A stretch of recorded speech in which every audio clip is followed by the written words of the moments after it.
Yes, we are live now. Hello friends, this is Himanshi and welcome to Let's Learn. Hopefully आप सभी बढ़िया होंगे, मस्त होंगे, जबरदस्त होंगे। आज फिर से आपकी क्लास लेट हो गई है और ये बड़ा ही मतलब हार्डवर्क वाला टाइम चल रहा है मेरे लिए भी। अभी आप देखेंगे भी आज कितना काम एक्स्ट्रा किया है। पहले इतनी सारी शिफ्ट्स हैं और 2 घंटे लगते हैं क्वेश्चंस निकालने में, टॉपिक वाइज क्वेश्चंस निकालने में। बिल्कुल ऑनलाइन जो एग्जाम हुए हैं फाइनल आंसर की, है ना। हालांकि सारे आंसर्स ऑलमोस्ट पता ही होते हैं, बट फिर भी मेरी तरफ से लेसन प्लानिंग में आपके लिए कोई कमी रहनी नहीं चाहिए। तो एकदम वेरीफाइड हूँ सारी चीजें। और क्वेश्चंस आज आप देखेंगे मैंने शिफ्ट भी मेंशन कर दी है, जो आपको बाकी जगह भी इंटरनेट पे होती हुई नजर आ जाएगी, जबकि आज से पहले दिखती नहीं थी।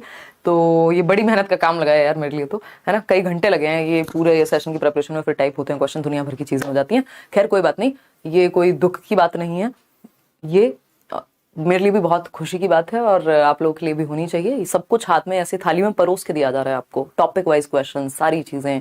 और उसके बाद भी अगर हम ना पढ़ें, हमें सिर्फ सेशन देखना, एक्सप्लेनेशन भी बताई जा रही है, सब कुछ किया जा रहा है, तो वो बड़े दुख की बात हो जाएगी। इतने के बाद पेपर आपका नहीं रुक सकता। सभी को गुड इवनिंग, नमस्कार, राम राम, सत श्री अकाल, अस्सलाम वालेकुम, what do you feel connected with.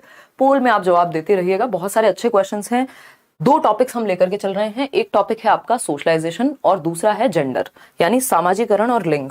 पहला जो टॉपिक था सिलेबस के अकॉर्डिंग चल रहे हैं हम ना। आप ये सिर्फ सीटेट के लिए, बल्कि आप किसी भी टीचिंग एग्जाम के लिए इसको बिल्कुल देख सकते हैं। क्यों? क्योंकि ये हेल्पफुल रहेगा ही रहेगा। जो भी टॉपिक्स हैं वो कॉमन टॉपिक्स हैं, बट सीटेट वालों के लिए तो ऑफ कोर्स ये एकदम बिल्कुल तैयार चीज है। सोशलाइजेशन और जेंडर, कम से कम 2 नंबर का टॉपिक आपका ये, और बहुत इजी टॉपिक्स हैं दोनों में ही 2-4 ही चीजें हैं जो याद रखनी है, बस उसी को घुमा घुमा करके पूछता रहेगा आपसे। तो सामाजिकरण और लिंग, ठीक, इसको जेंडर या सेक्स भी इसी में इन्वॉल्व हो जाएगा, मतलब 2 अलग चीजें हैं, बट क्वेश्चंस जो हैं सेक्स और जेंडर के एक ही टॉपिक के अंदर आते हैं। तो फटाफट से समझेंगे, ये है टॉपिक 2। ऐसे ही हम सिलेबस वाइज सारे टॉपिक खत्म करेंगे, है ना। पेपर में जो ऑनलाइन एग्जाम अभी जो 2023 में होके निपटा है बिल्कुल फरवरी में, वो सारे क्वेश्चंस आपके सामने हैं। ये आप लाइक शेयर सब्सक्राइब कर देंगे, सेशन आपको पसंद आएगा ऐसी मेरी उम्मीद है। जो बिहार शिक्षक भर्ती परीक्षा का बैच है वो करियर विल ऐप पे लाइव हो चुका है, आप जाकर के एनरोल कर सकते हैं। और अगर सीटेट के बैच में भी आप एनरोल करना चाहते हैं खुद को, आपको लगता है कि अलग अलग टीचर्स से अलग अलग सब्जेक्ट पढ़ना है, तो करियर विल ऐप डाउनलोड करके वहां भी अभी आप एनरोल कर सकते हैं। अभी डिस्काउंटेड फी पे ही एडमिशंस आपके चल रहे हैं। आते हैं क्वेश्चंस पे। कुछ दोनों के टॉपिक मिला करके सारी शिफ्ट्स निकाल करके जो भी जरूरी क्वेश्चंस हैं, जो बहुत बार रिपीट हो रहे थे, उनको हटा दिया है, कुछ रिपीटेड को भी रखा है। तो ये क्वेश्चंस हैं आपके कुछ 30-35 के अराउंड, और करेंगे फटाफट से। आज स्पीड अच्छी रखेंगे, उसका रीजन ये है कि कंपैरेटिवली इजी क्वेश्चंस है। कुछ क्वेश्चंस में आप फंसते नजर आएंगे खुद को, वो आप वहां मैं आपको बताऊंगी। फर्स्ट क्वेश्चन जवाब दीजिएगा लाइक शेयर करते हुए। क्या कहता है पहला क्वेश्चन? विच एस्पेक्ट ऑफ, कोशिश करेंगे यार कल से 9 बजे ही रखें, थोड़ा सा एक्स्ट्रा टाइम निकाल करके इधर उधर से कुछ भी करके किया जाए काम, ठीक। आधा अधूरा काम नहीं करना, प्रॉपर परफेक्शन के साथ करना है। देखिएगा क्वेश्चन नंबर है 1। क्या कहता है? Which aspect of development deals with the acquisition of skills, values, यानी कौशल। कौशल क्या है? नेगोशिएट करना है ना। कि 2 लोगों में लड़ाई हो रही है, अरे भाई लड़ाई शांत करा देंगे कुछ लोग ऐसे होंगे, कुछ लोग ऐसे होंगे उल्टा करवा देंगे। तो कौशल है समाज में रहने के, वैल्यूज कुछ मूल्य हैं कि हम किसी के साथ गलत नहीं करेंगे या झूठ नहीं बोलेंगे या व्हाटएवर, ठीक। And attitudes of the society and formation of healthy interpersonal relationships, कि आप हेल्दी इंटरपर्सनल रिलेशनशिप्स फॉर्म कर पाए, आप दोस्ती कर पाए, आप प्यार मोहब्बत कर पाए। समाज में होती है ना ये सारी चीजें, है ना। लोगों के बारे में आप कुछ अच्छा सोच पाए, ये सब किसके अंदर आता है, ये किस प्रक्रिया का हिस्सा है, ये हमको बताना है। फटाफट से शेयर करके बता दो उन लोगों को जिनको नींद आ गई है ना। ये वाली लाइट ऑफ करना है यार, ये जो सिंगल लाइट है ना, वो सेकंड वाला स्विच, हाँ बहुत बढ़िया। देखिएगा, तो अगर हम बात करते हैं यहाँ, आप लोग कितने लोग कह रहे हैं बी ऑप्शन? 76% लोग बी ऑप्शन कह रहे हैं। चलिए समझते हैं, बहुत आसान लड्डू सा क्वेश्चन, ट्राई बॉल के जैसा। विकास का कौन सा पहलू समाज के कौशल, मूल्य व रवैये के अधिग्रहण व अंतरवैयक्तिक रिश्ते बनाने से संबंधित है? कि समाज में आप किन स्किल्स का, किन वैल्यूज का, कैसे आप रिश्ते बनाएंगे समाज में, कैसे आप सही से रहेंगे पॉजिटिवली, कि किसकी प्रोसेस है, या विकास के कौन से पक्ष की प्रोसेस है, या डेवलपमेंट की किस टाइप के अंदर ये बात आती है। तो ये सोशल डेवलपमेंट के अंदर आती है, ठीक है ना। सामाजिक विकास, जो कि आप सही उत्तर दे रहे हैं, ये 9 जनवरी को आपका इवनिंग वाली जो शिफ्ट है पेपर 2 की, उसमें आया हुआ क्वेश्चन है। मेंशन मैंने किया है लगभग सभी क्वेश्चंस पे, है ना। इसमें बहुत टाइम लगा है, ये मुझे अलग से मेंशन करना पड़ा है, ठीक। तो सोशल डेवलपमेंट का ये हिस्सा हो गया, सामाजिकरण का, कि सामाजिक विकास का हिस्सा है कि समाज में कैसे रहते हैं, कैसे कोऑपरेट करते हैं, कैसे टॉलरेट करते हैं चीजों को, कैसे डाइवर्सिटी के साथ रहते हैं, ये सब सामाजिक विकास में आता है। कॉग्निटिव डेवलपमेंट से तात्पर्य मेंटल डेवलपमेंट या इंटेलेक्चुअल डेवलपमेंट, मानसिक विकास से है, जिसमें नॉलेज, वही आपका थिंकिंग, रीजनिंग, ये सारी चीजें जो भी दिमाग से करते हैं हम, लैंग्वेज भी इसी का हिस्सा है। इमोशनल तो सिर्फ इमोशंस या फीलिंग्स से जुड़ी हुई बात हो गई यहाँ। फिजिकल डेवलपमेंट तो आपका शारीरिक विकास, जिसमें ग्रॉस और फाइन मोटर स्किल्स आती हैं। मोटर डेवलपमेंट आता है। चलते हैं नेक्स्ट क्वेश्चन पे। क्वेश्चन क्या है? क्वेश्चन नंबर है 2, और क्वेश्चन नंबर 2 भी 9 जनवरी की इवनिंग शिफ्ट का है, ठीक है ना। तो अगर हम बात करें, क्वेश्चन नंबर 2 क्या कहता है? Dash is the process in which a child picks up social skills, यानी वह प्रक्रिया जिसके अंदर बच्चा सामाजिक कौशलों को पिक करता है, या मैं कहूं एक्वायर करता है, अपने अंदर अंतर्निहित करता है, समाहित करता है। देखिएगा इसमें कुछ क्वेश्चन आपको 5-6 क्वेश्चन तो ऐसे मिलेंगे जिसमें आप फंसेंगे ही फंसेंगे और नई चीजें आपको जानने को मिलेंगी। तो क्वेश्चन सारे अटेम्प्ट करने हैं। पीडीएफ कल वाली पेंडिंग है, ये वाली भी मैं आपको टेलीग्राम पे और कल वाली भी एक साथ शेयर कर दूंगी आज रात में। तो dash is the process in which a child picks up social skills, ideas and values through interaction with parents, teachers, peers and significant others. Significant others आपके पार्टनर्स हो सकते हैं, है ना, लवर्स हो सकते हैं, और भी कई कॉन्टेक्स्ट में इसको यूज कर लिया जाता है। वह प्रक्रिया जिसमें एक बच्ची अपने माता पिता, समकक्षी व अन्य महत्वपूर्ण व्यक्तियों से अंतः क्रिया करके सामाजिक कौशल, विचार व मूल्य सीखती है कि कैसे रहते हैं समाज में। वो उसके साथी समूह हो सकते हैं, पीयर, उसके दोस्त यार हो सकते हैं, है ना, और बड़े होकर के बाकी सिग्निफिकेंट अदर्स हो सकते हैं। तो ये सामाजिकरण की प्रक्रिया या स्कैफोल्डिंग की। स्कैफोल्डिंग तो टेम्परेरी हेल्प की प्रोसेस को कहते हैं। वाइगॉस्की की भाषा में दिया था ब्रूनर ने, बट अपनी थियोरी में वाइगॉस्की ने इसको यूज किया है। मेटा कॉग्निशन पे भी क्वेश्चन हम कराएंगे जब हम कॉग्निशन पढ़ेंगे। इस पे क्वेश्चन 2 क्वेश्चन मिनिमम आने लग गए हैं। मेटा कॉग्निशन है बियॉन्ड कॉग्निशन, यानी थिंकिंग अबाउट थिंकिंग। तो ये भी यहाँ ऐसी बात नहीं हो रही है। इंटीग्रेशन, जोड़ करके एकीकरण करना किसी चीज का, लेकिन ये क्या है? सामाजिकरण की ही प्रक्रिया है। आसान लग रहा होगा ये क्वेश्चन। क्या है? सामाजिकरण की प्रक्रिया में हम समाज में रहना, अपने साथियों के साथ, अपने पेरेंट्स के साथ, क्योंकि चाहे हमारी फैमिली हो, हमारे पेरेंट्स हो, आसपास जितने भी लोग हमें दिख रहे हैं वो सब समाज का ही हिस्सा है, और हम उन्हीं से दुनिया में रहना एक तरह से सीखते हैं और अपना एक वैल्यू सिस्टम क्रिएट करते हैं। तो B option is the right answer. आगे बढ़ेंगे क्वेश्चन नंबर 3 पर। पोल में साथ साथ जवाब देते रहना है। ये क्वेश्चन है आपका 11 जनवरी का मॉर्निंग शिफ्ट, यानी पेपर 1। अब आप जान पा रहे होंगे कोई खास अंतर होता नहीं है पेपर 1 पेपर 2 में। टॉपिक, सिलेबस सब कुछ वही है, लेवल वही है। एक पूल ऑफ क्वेश्चंस में से या बैंक ऑफ क्वेश्चंस में से जो टीम बनाती है, उन्हीं में से पेपर 1 और पेपर 1 में डाल दिए जाते हैं पेपर 2 में, ठीक। तो which of the following is primary socialization agent और agency for child in primary grades? जब बच्चा प्राइमरी ग्रेड्स में है, यानी कक्षा 1 से 5 के बीच में है, यानी कक्षा एज जो है 6 से 11 वर्ष होगी बच्चे की इस उम्र में, ठीक है। तो इस समय पे कौन सा एक प्राइमरी सोशलाइजेशन का एजेंट है बच्चे के लिए, या एजेंसी है, बताइएगा। यानी बच्चे का प्राथमिक सामाजिकरण किसके द्वारा हो रहा है? देखिए, प्राथमिक सामाजिकरण स्कूल के द्वारा नहीं हो सकता, बाकी संस्थाएं सब सेकेंडरी हैं, फैमिली सबसे ऊपर आती है जब बात प्राइमरी सोशलाइजेशन की हो। सामाजिकरण क्या है? वह प्रक्रिया जिसके द्वारा हम समाज में रहना सीखते हैं, तौर तरीके सीखते हैं, नियम कानून सीखते हैं, कौन सी चीजें डिजायरेबल है, एक्सेप्टेबल है, कौन सी चीजें नहीं है। आप फ्यूनरल में जा रहे हैं, यानी कहीं घटना स्थल पे जा रहे हैं, किसी की मृत्यु में जा रहे हैं तो एक तरह के कपड़े पहनते हैं। आप शादी में जाते हैं तो दूसरी तरह के कपड़े पहनते हैं। आप केंद्रीय विद्यालय के इंटरव्यू में जाएंगे तो तीसरी तरह के कपड़े पहनेंगे। आप दोस्तों से बात करते हैं तो एक अलग लहजे में बात करते हैं, जब आप काम पे जाते हैं तो अलग लहजे में बात करते हैं, पिताजी से बात करते हैं तो अलग लहजे में बात करते हैं। क्या है ये? कहां से आया? यही सामाजिकरण की प्रक्रिया से हमने सीखा है कि समाज में कैसे रहते हैं, कैसे बिहेव करते हैं, कैसे एक्वायर करते हैं, वैल्यू सिस्टम क्या होता है, ठीक है ना। तो ये इस उम्र में, और सबसे पहले कहां से सीखेंगे हम? Primary source.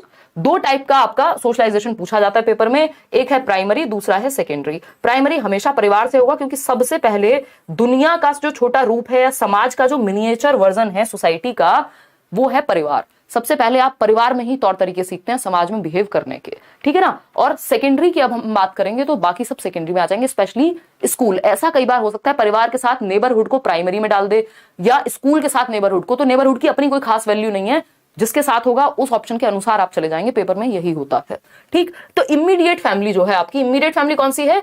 वो दूर के फूफा, मौसी, चाचा नहीं, आपके जो अपने बिल्कुल इमीडिएट परिवार वाले हैं, आपके माता पिता, आपके भाई बहन, या हद से हद ग्रैंड पेरेंट्स। तो निकटतम परिवार जिसके साथ आप रहते हैं, या जो सबसे क्लोज विसिनिटी में आपके है।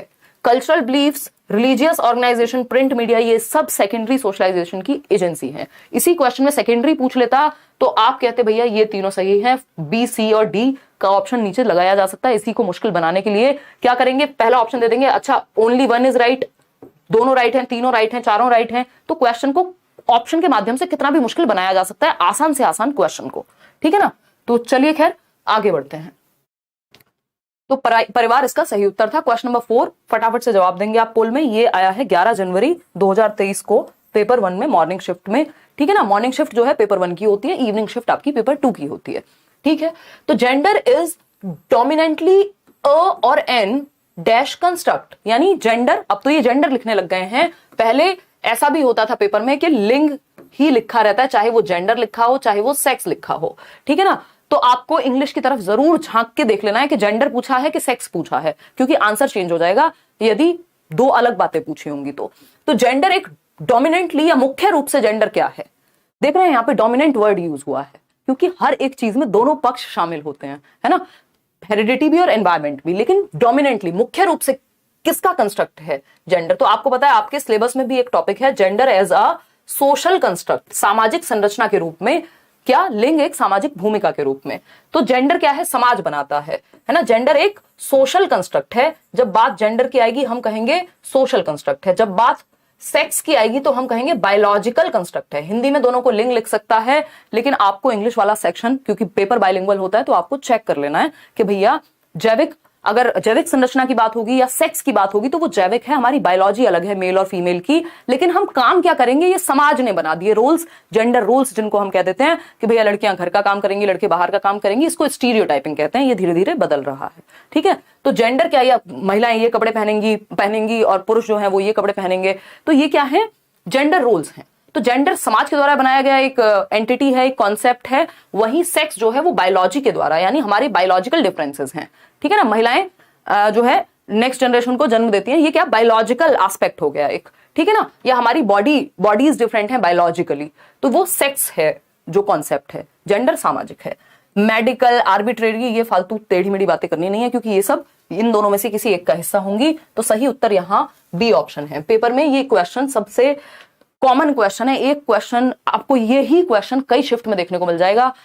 अभी आगे एक क्वेश्चन आएगा जिसमें एक जगह पे फिल इन द ब्लैंक है, दूसरी जगह पे फिल इन द ब्लैंक है। कई लोग तो उसी में कंफ्यूज हो जाते हैं कि दो फिल इन द ब्लैंक दे दिया, हाय रे अब क्या होगा आंसर। तो वो प्रैक्टिस की कमी है, अदरवाइज मस्त तरीके से आप आंसर कर सकते हैं, क्योंकि आपका कॉन्सेप्ट क्लियर है। क्वेश्चन नंबर 5 पर चलिएगा। छोटे छोटे प्यारे प्यारे से क्वेश्चन हैं, ये 2 नंबर फ्री के हैं, अगर आप ये सिर्फ सेशन भी प्रैक्टिस कर लेते हैं क्वेश्चन देख करके जेंडर और सोशलाइजेशन का। 1 फरवरी को इवनिंग शिफ्ट में यानी पेपर 2 में एक क्वेश्चन पूछा जाता है। क्या है क्वेश्चन, सोशलाइजेशन ऑफ चिल्ड्रन, यानी बच्चों का सामाजिकरण। बच्चों का सामाजिकरण कैसे वर्क करता है, सामाजिकरण कैसे होता है।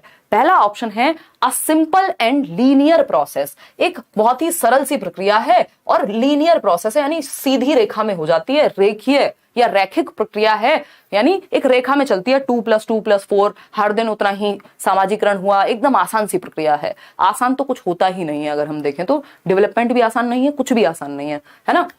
बैठ करके इंस्टाग्राम पे रील्स देखना आसान है, उसकी बात यहां नहीं हो रही है, ठीक। उनसे सीखना कुछ मुश्किल है अगेन, ठीक। तो a simple and linear process नहीं है सोशलाइजेशन, ठीक। पोल में आप जवाब दे रहे होंगे। An orderly and well laid out process, अब मुझे पता है फिक्स्ड और स्टैटिक तो हो नहीं सकती, क्योंकि ये भी लाइफ लॉन्ग चलने वाली प्रक्रिया है। एज डेवलपमेंट मतलब विकास की तरह, लर्निंग की तरह ये भी जीवन पर्यंत चलता है, सामाजिकरण भी। बस विकास की प्रक्रिया गर्भ से शुरू हो जाती है, सामाजिकरण की प्रक्रिया जन्म से शुरू होती है, उससे पहले नहीं होती। पेट के अंदर सामाजिकरण की प्रक्रिया का सच हमारे पास कोई एविडेंस नहीं है। अब इसमें बी और सी में ऑप्शंस में कंफ्यूज हैं आप में से कई लोग, 50% लोग सी उत्तर दे रहे हैं और 33% लोग बी उत्तर दे रहे हैं। चलिए मैंने मान लिया ये दोनों ए और डी को हमने हटा दिया, ठीक है ना। तो अब हम जब बात करेंगे तो ऑर्डरली और वेल लेड आउट प्रोसेस, इसमें आप फंस गए। ये डेवलपमेंट के बारे में तो सही है बात, लेकिन सोशलाइजेशन के बारे में उतनी सही नहीं है, क्योंकि इससे बेटर ऑप्शन हमारे पास है।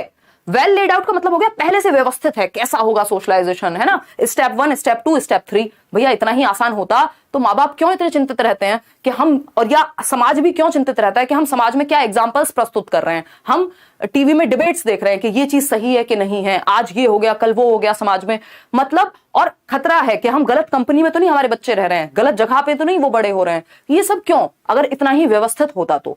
ये एक सेंसिटिव और कॉम्प्लेक्स प्रक्रिया है ना। ऑर्डरली कुछ हद तक आप कह सकते हो कि कुछ कुछ चीजें आपको पता होती हैं, चाइल्डहुड में ये होगा, दोस्तों के साथ ज्यादा खेलेगा, एडोलेसेंस में ये होगा, अडल्टहुड में ये होगा, लेकिन पूरी तरह से फिक्स्ड नहीं है ये कि वेल लेड आउट है। ऑर्डरली कुछ हद तक सही भी था, लेकिन पूरी तरह से ऑर्डरली कभी सही नहीं होगा, क्योंकि ये कॉम्प्लेक्स प्रोसेस है, ठीक है। Is a complex and multidimensional process as development. एक जटिल और बहुआयामी प्रक्रिया है। बहुआयामी कैसे है? इसके कई आयाम हैं, है ना।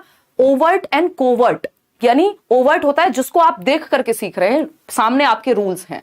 कोवर्ट होता है बहुत सारी चीजें आप मूवीज में देख लेते हैं और आपके अंदर वो समाहित हो जाते हैं, आपको खुद को पता नहीं होता कि आप कब कबीर सिंह देख के कबीर सिंह बन गए, है ना। तो ये क्या हुआ? कोवर्ट होती हैं कुछ चीजें, छिपी हुई होती हैं, इनडायरेक्टली आप सीख लेते हैं, कुछ चीजें आप डायरेक्टली सीखते हैं जिसको ओवर्ट कहते हैं। तो ये कई डायमेंशंस में होता है, प्लस कॉम्प्लेक्स है। आप ये पहले से निर्धारित नहीं कर सकते कि हमने तो अपने बच्चे को ये बता दिया, अब उसको दुनिया का कुछ पता ही नहीं लगेगा, है ना। तो हर माँ बाप को लगता है ना मेरा बच्चा सबसे सीधा है, अब वो तो बच्चे को ही पता है, उसके दोस्तों को पता है कितना सीधा है। तो एक जटिल और बहुआयामी प्रक्रिया है, ये इसका सही उत्तर है, ना कि ये कि एक वेल लेड आउट फिक्स्ड तो होती ही नहीं है, डायनामिक प्रोसेस है, जीवन पर्यंत चलती है। तो हमें कई बातें यहां जानने को मिली कि जो सोशलाइजेशन की प्रक्रिया है इन्फेंसी से शुरू हो जाती है, यानी जन्म से ही शुरू हो जाती है और जीवन पर्यंत चलेगी, और ये हमेशा चलती रहती है, क्योंकि समाज बदलता रहता है, भाषाएं बदलती रहती हैं, लोग बदलते रहते हैं, मूवीज बदलती रहती हैं, तो ये सब जो भी कल्चर है, मीडिया है, वो बदलता रहता है। तो सामाजिकरण की प्रक्रिया हमेशा चलती रहती है, रुकती नहीं है। क्वेश्चन नंबर 6 देखिएगा क्या पूछा है, समझते हैं। 1 फरवरी की सेकेंड शिफ्ट यानी पेपर 2 है ये। A teacher's remark to boys in a co education class, यानी एक टीचर रिमार्क करता है, एक टिप्पणी देता है बच्चे को, स्पेशली बॉयज को कहा है, लड़कों को कहा है, be a man and don't behave like girls. मतलब पुरुष बनो और लड़कियों की तरह व्यवहार मत करो, सॉफ्टली बात करना, है ना। या फिर मान लीजिए पिंक कलर है, उसको बहुत एसोसिएट कर दिया जाता है महिलाओं के साथ, कोई उस तरह के कपड़े पहन रहा है, या किसी को वो रंग पसंद है, किसी को गुड़िया के साथ खेलना पसंद हो सकता है, तो हम कहें यार ये क्या लड़कियों की तरह, है ना। या बच्चा कोई लड़का रोने लग जाए, तब भी टीचर इस तरह की अगर टिप्पणी देते हैं कि क्या लड़कियों की तरह रो रहे हो, बी अ मैन यार, है ना। बी अ मैन, क्या इंसान ही है ना, उसमें इमोशंस होंगे, लेकिन हमने ये स्टीरियोटिपिकल बिहेवियर्स लगा दिया है सोसाइटी में। सही उत्तर आप दे रहे हैं 90% लोग के एक टीचर है जो लड़कों को ये कहता है को एजुकेशन क्लास में। को एजुकेशन का मतलब क्या है? जहां पे लड़के और लड़कियां दोनों हैं, ऐसा नहीं सिर्फ लड़के ही हैं, होते तब भी ये स्टीरियोटिपिकल ही रहता अगर सिर्फ लड़के भी होते। Be a man and don't behave like girls, कि लड़कियों की तरह व्यवहार मत करो, पुरुष बनो, आदमी बनो, है ना। मर्द को दर्द नहीं होता वो वाला, तो वो सब क्या हो गई? दकियानूसी और स्टीरियोटिपिकल बातें हो गई। 1 नंबर तो जाएगा ही जाएगा। और प्रोग्रेसिव समाज की जो स्थापना है वो हम नहीं कर रहे हैं, वो आज से 50-100 साल पहले शायद एक्सेप्टेबल था, धीरे धीरे चीजें बदल रही हैं। ठीक, बदलेगा कौन? मैं और आप। क्यों? क्योंकि टीचर्स का बहुत बड़ा रोल है। ठीक, जेंडर इक्विटी, इक्विटी वाली बात नहीं है ये। इक्विटी होती तो यहां पे हम भेदभाव नहीं करते, इक्विटी में हम नीड्स को समझते हैं दोनों ही पक्षों की। ठीक, जेंडर स्टीरियोटाइपिंग है ये, लिंग रूढ़िबद्धता है कि जो चला आ रहा है उसके आधार पे आपने क्या लगा दी? लेबल कर दिया बच्चे को या किसी एक जेंडर को, है ना। वो मूवी देखी होगी आपने आर्टिकल 15, तो ये वैसा ही है, वो भी एक तरह की स्टीरियोटाइपिंग है कि हम कह रहे हैं ये वाली जाति समूह का व्यक्ति है, इसके हाथ का खाना नहीं खाएंगे, इसको यहां बैठने नहीं देंगे, ये नहीं करने देंगे, वो स्टीरियोटाइपिंग है। स्टीरियोटाइपिंग किसी भी रूप में हो सकती है। स्टीरियोटाइपिंग कैसे हो सकती है? स्टीरियोटाइपिंग आपकी जेंडर के रूप में भी हो सकती है, कोई और दकियानूसी चीजें, कोई प्रथाएं चली आ रही हैं, वो भी स्टीरियोटाइपिंग है। बेसिकली जो भी रूढ़िबद्धता चली आ रही है पहले से, जेंडर के पक्ष में बात हो रही है तो जेंडर स्टीरियोटाइपिंग हो गया, किसी और पक्ष में हो रही होगी तो वो उस तरह की स्टीरियोटाइपिंग हो जाएगी।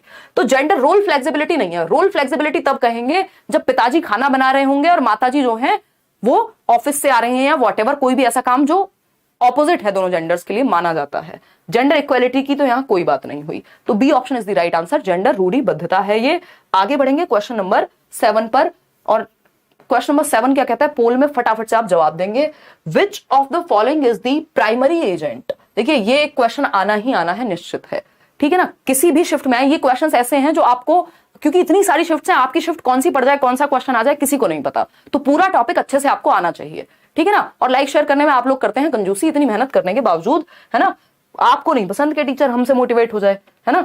देखिए 17 जनवरी 2023 को आया, 17 जनवरी को मॉर्निंग शिफ्ट पेपर 1 का क्वेश्चन है। 14,298 लोग देख रहे हैं, 5,300 लोगों ने लाइक किया है। कहाँ हैं बाकी के ये 7-8 हजार लोग, क्या कर रहे हैं, है ना? लाइक करना होता है, नहीं तो नंबर नहीं आते हैं पेपर में, हम वो दे देते हैं श्राप टाइप की चीजें। मजाक कर रहे हो। देखो एक बार, which of the following is the primary agent of socialization, यानी सामाजिकरण का प्रमुख एजेंट कौन सा है? प्राइमरी और सेकेंडरी, दो टाइप के एजेंट्स की हम बात करते हैं। हमें पता है प्राइमरी की जब भी बात होगी, अगर परिवार ऑप्शन में है तो वो बेस्ट ऑप्शन है। फैमिली, परिवार क्या है? प्राथमिक है, क्योंकि सबसे पहले शुरुआत वहीं से हो रही है। स्कूल भी आप बाद में जाते हैं, रिश्तेदारों से भी आप बाद में मिलते हैं, पड़ोसियों के पास भी आप बाद में जाना शुरू करते हैं। सबसे पहले आप अपने परिवार या अपने भाई बहनों के पास होते हैं। तो पेरेंट्स और सिबलिंग्स का बड़ा रोल है।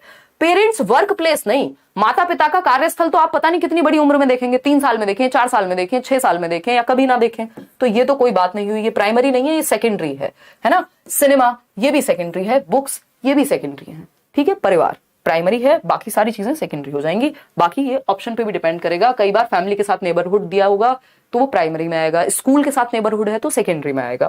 क्वेश्चन नंबर 8 देखिएगा, अराउंड व्हाट एज, बहुत प्यारा क्वेश्चन, इसमें कई लोग धड़ाम से गिरेंगे, है ना? प्रभु इसके पेट पे बाण मारिए, वो वाला सवाल है जिसमें आप लोग फंसेंगे, जिसमें आप लोग कंफ्यूज होंगे, जिसमें आप लोगों को लगेगा अरे ये क्या पूछ लिया, हमने तो रट्टे किसी और चीज के लगाए थे, है ना? तो फटाफट से बताइए कि जवाब क्या होगा, पोल में आंसर कीजिए। Around what age do children generally get an initial sense of gender roles, यानी सामाजिक भूमिकाओं के बारे में एक सेंस सबसे पहले किस उम्र में डेवलप होता है बच्चों में, है कि समाज में जेंडर की अलग अलग भूमिकाएं हैं, कि लड़कियां ये वाला गेम नहीं खेलती, है ना, लड़के ये वाले काम नहीं करते, लड़के जो हैं वो घर का काम नहीं करते, लड़कियां जो हैं बाहर का काम नहीं करती, उनको तो फाइनली शादी करनी होती है, and all and all and all. जो जेंडर रोल्स चल रहे हैं, स्टीरियोटिपिकल भी हो सकते हैं इनमें से कई रोल्स, तो वो सबसे पहले जो समझ है, इसका सेंस, इनिशियल सेंस किस उम्र में बच्चे को पता लगता है कि यार मैं तो लड़की हूं, मैं ये नहीं कर सकती, या मैं लड़का हूं, मैं ये नहीं कर सकता या कर सकता हूं, है ना? तो ये सबसे पहले कब आइडिया लगता है बच्चे को, ये पूछा है। बी ऑप्शन कई लोग कह रहे हैं, जो कि हमें नहीं पता सही है कि गलत है। ये 17 जनवरी को पेपर 1 में आया है, तो हम ये नहीं कह सकते पेपर 1 के क्वेश्चन इजी और पेपर 2 के मुश्किल, दोनों के सेम। वही बात मैंने आपको कही, अगर 2000 क्वेश्चन बने हैं, इन 2000 में से कोई भी क्वेश्चन उठ करके पेपर 1 में जा सकता है और कोई भी पेपर 2 में। सीडीपी की मैं यहां बात कर रही हूं, या लैंग्वेज में भी ऐसा ही होता है, स्पेशली सीडीपी में तो सेम है बिल्कुल लेवल। ठीक है ना? देखिएगा फटाफट से बताइए। आप लोग कह रहे हैं बी ऑप्शन, 42% लोग, 34% लोग ए ऑप्शन कह रहे हैं। समझते हैं, मतलब आपको पता है कि 14 साल में तो पहली बार सेंस नहीं ही बनाएगा, ये तो आपने एलिमिनेशन मेथड के थ्रू एलिमिनेट कर दिया, इसको साइड कर दिया, टाटा बाय बाय फिनिश, ये दोनों नहीं होंगे। अब आप कंफ्यूज हैं 4 साल की उम्र में कि 3 साल की उम्र में। मैंने डिस्कशन के माध्यम से, जब भी आपने प्रीवियस जेंडर की वीडियो सिर्फ यूट्यूब पे भी अगर देखी होगी, तो हमने ये डिस्कस किया है कि 3 साल की उम्र में एक चीज होती है जेंडर कॉन्स्टेंसी करके, यानी बच्चे को पता लगने लगता है कि भैया जेंडर जो है वो कांस्टेंट है। जैसे मैं अपने कपड़े बदल सकता हूं, वैसे मैं जेंडर चेंज नहीं कर सकता कि मेरा मन किया कल मैं मेल बन जाऊं और परसों फीमेल बन जाऊं, नहीं है पॉसिबल, कांस्टेंट चीज है जेंडर। ठीक है ना? तो उसी उम्र के जस्ट बाद हम ये कह सकते हैं कि इसका मतलब क्या हुआ, इनिशियल सेंस आने लग गया बच्चे को। 4 साल की उम्र में एक इनिशियल सेंस, ऐसा नहीं है पूरा सेंस आ गया, शुरुआती जो भाव है उसको समझ आने लग गया जेंडर का या लिंग का। तो ये 4 साल इज द राइट आंसर, ना कि 10 ईयर्स, है ना? यहां पे तो रोल्स भी वो कुछ हद तक समझने लग जाएगा। ठीक है ना? तो 4 years is the right answer over here. इसको आप ध्यान में रखेंगे कि सबसे पहले जो प्रारंभिक समझ शुरू होती है या आ जाती है, वो आती है किसमें, 4 वर्ष में। व्यक्ति सीखने लगता है, अच्छा मैं लड़की हूं तो मैं लड़की हूं बोल रही हूं, लड़का है कोई तो एक तरह की भाषा का इस्तेमाल करेगा, या मम्मी जो है एक सर्टेन टाइप की लैंग्वेज या कपड़े पहनती हैं, ये सब चीजें बेसिक समझ उसको पता लगने लगता है, इनिशियल सेंस आ जाता है इस उम्र में। क्वेश्चन नंबर 9 देखिएगा, क्या कहता है क्वेश्चन नंबर 9? क्वेश्चन नंबर 9 कहता है, ये 25 जनवरी को इवनिंग शिफ्ट यानी पेपर 2 का क्वेश्चन है। देखिएगा, an important primary agency of socialisation, लड्डू क्वेश्चन है, घूम घूम के देख रहे हैं आप, एक ही क्वेश्चन कितनी शिफ्ट में आया है, ये क्वेश्चन इतनी बार रिपीट हुआ है जिसकी हद नहीं है। ठीक है, और एक ही साल की बात हो रही है, हर साल आता ही है, बट अब शिफ्ट का भी गेम है, तो शिफ्ट में कई शिफ्ट में आप देखेंगे एक ही क्वेश्चन कितना रिपीट हुआ है। ठीक है, और ये आज से नहीं आ रहा, जब से सीटेट है तब से आ रहा है ये क्वेश्चन। समझ पा रहे हैं कि नहीं, बताइएगा। गलत हो गया, हाँ होना ही था, क्योंकि 50% लोग बी कह रहे थे, है ना, तुक्के लगा रहे थे, अक्कड़ बक्कड़ बम्बे वो 80-90 पूरे 100। ठीक है ना? देखिएगा, जवाब दीजिएगा फटाफट से, फिर हम आगे बढ़ेंगे। ठीक है जी, सी ऑप्शन, बी ऑप्शन सब मिक्स जवाब दे रहे हैं। देखिएगा, तो यहां पे प्राइमरी देखिए गवर्नमेंट प्राइमरी कैसे हो जाएगी, स्कूल सेकेंडरी होता ही है, आपको पता है, लाइब्रेरी भी सेकेंडरी है। इवन एक्टिव और पैसिव एजेंसी में से जो पब्लिक लाइब्रेरी होती है वो पैसिव एजेंट ऑफ सोशलाइजेशन में आती है। पैसिव का मतलब है जहां आप डायरेक्टली खुद से बोल बोल करके चिल्ला चिल्ला करके इन्वॉल्व नहीं है, इनडायरेक्टली शांत बैठे हुए हैं या अपने काम में है, लेकिन वहां पे भी आप सोशलाइजेशन आपका हो रहा है, तो वो पैसिव एजेंसी हो गई। एक्टिव क्या है, स्कूल, वहां आप डायरेक्टली इन्वॉल्व होते हैं। फैमिली एक्टिव हो गई, तो ये होता है निष्क्रिय और सक्रिय एजेंसीज ऑफ सोशलाइजेशन। तो फैमिली क्या है, प्राइमरी है। सिंपल सी बात, नो बकवास। आगे बढ़ेंगे क्वेश्चन नंबर 10 पर। देख रहे हैं आज जल्दी कर रहे हैं हम क्वेश्चंस, क्योंकि इसमें चीजें लिमिटेड ही हैं समझने को, उसी से क्वेश्चंस बन जाते हैं। अब 25 जनवरी की ही इवनिंग शिफ्ट यानी पेपर 2 का क्वेश्चन है, देख रहे हैं, बताइए। अब ये चीज भी हिल गई है थोड़ी सी। पहले क्या होता था, सिर्फ एक ही क्वेश्चन फिक्स था कि एक से ज्यादा क्वेश्चन यार जेंडर पे क्या ही पूछेंगे, लेकिन इस बार कहीं आपको 2 देखने को मिल जाएंगे, कहीं आपको 1 मिलेगा, कहीं आपको हो सकता है कि 1 भी नदारद मिले, बट वो रेयर है। उसमें फिर हो सकता है सोशलाइजेशन के 2 क्वेश्चन दे दिए, ठीक है ना। तो स्पीड ज्यादा तेज तो नहीं है, पकड़ पा रहे हो ना क्या बोल रही हूं। तो 25 जनवरी को क्वेश्चन पूछा जाता है कि children in dash stage can reason hypothetically and develop concerns around social issues, यानी किस चरण में बच्चे निगमनात्मक तर्क कर पाते हैं, वह सामाजिक मुद्दों से सरोकार रखते हैं।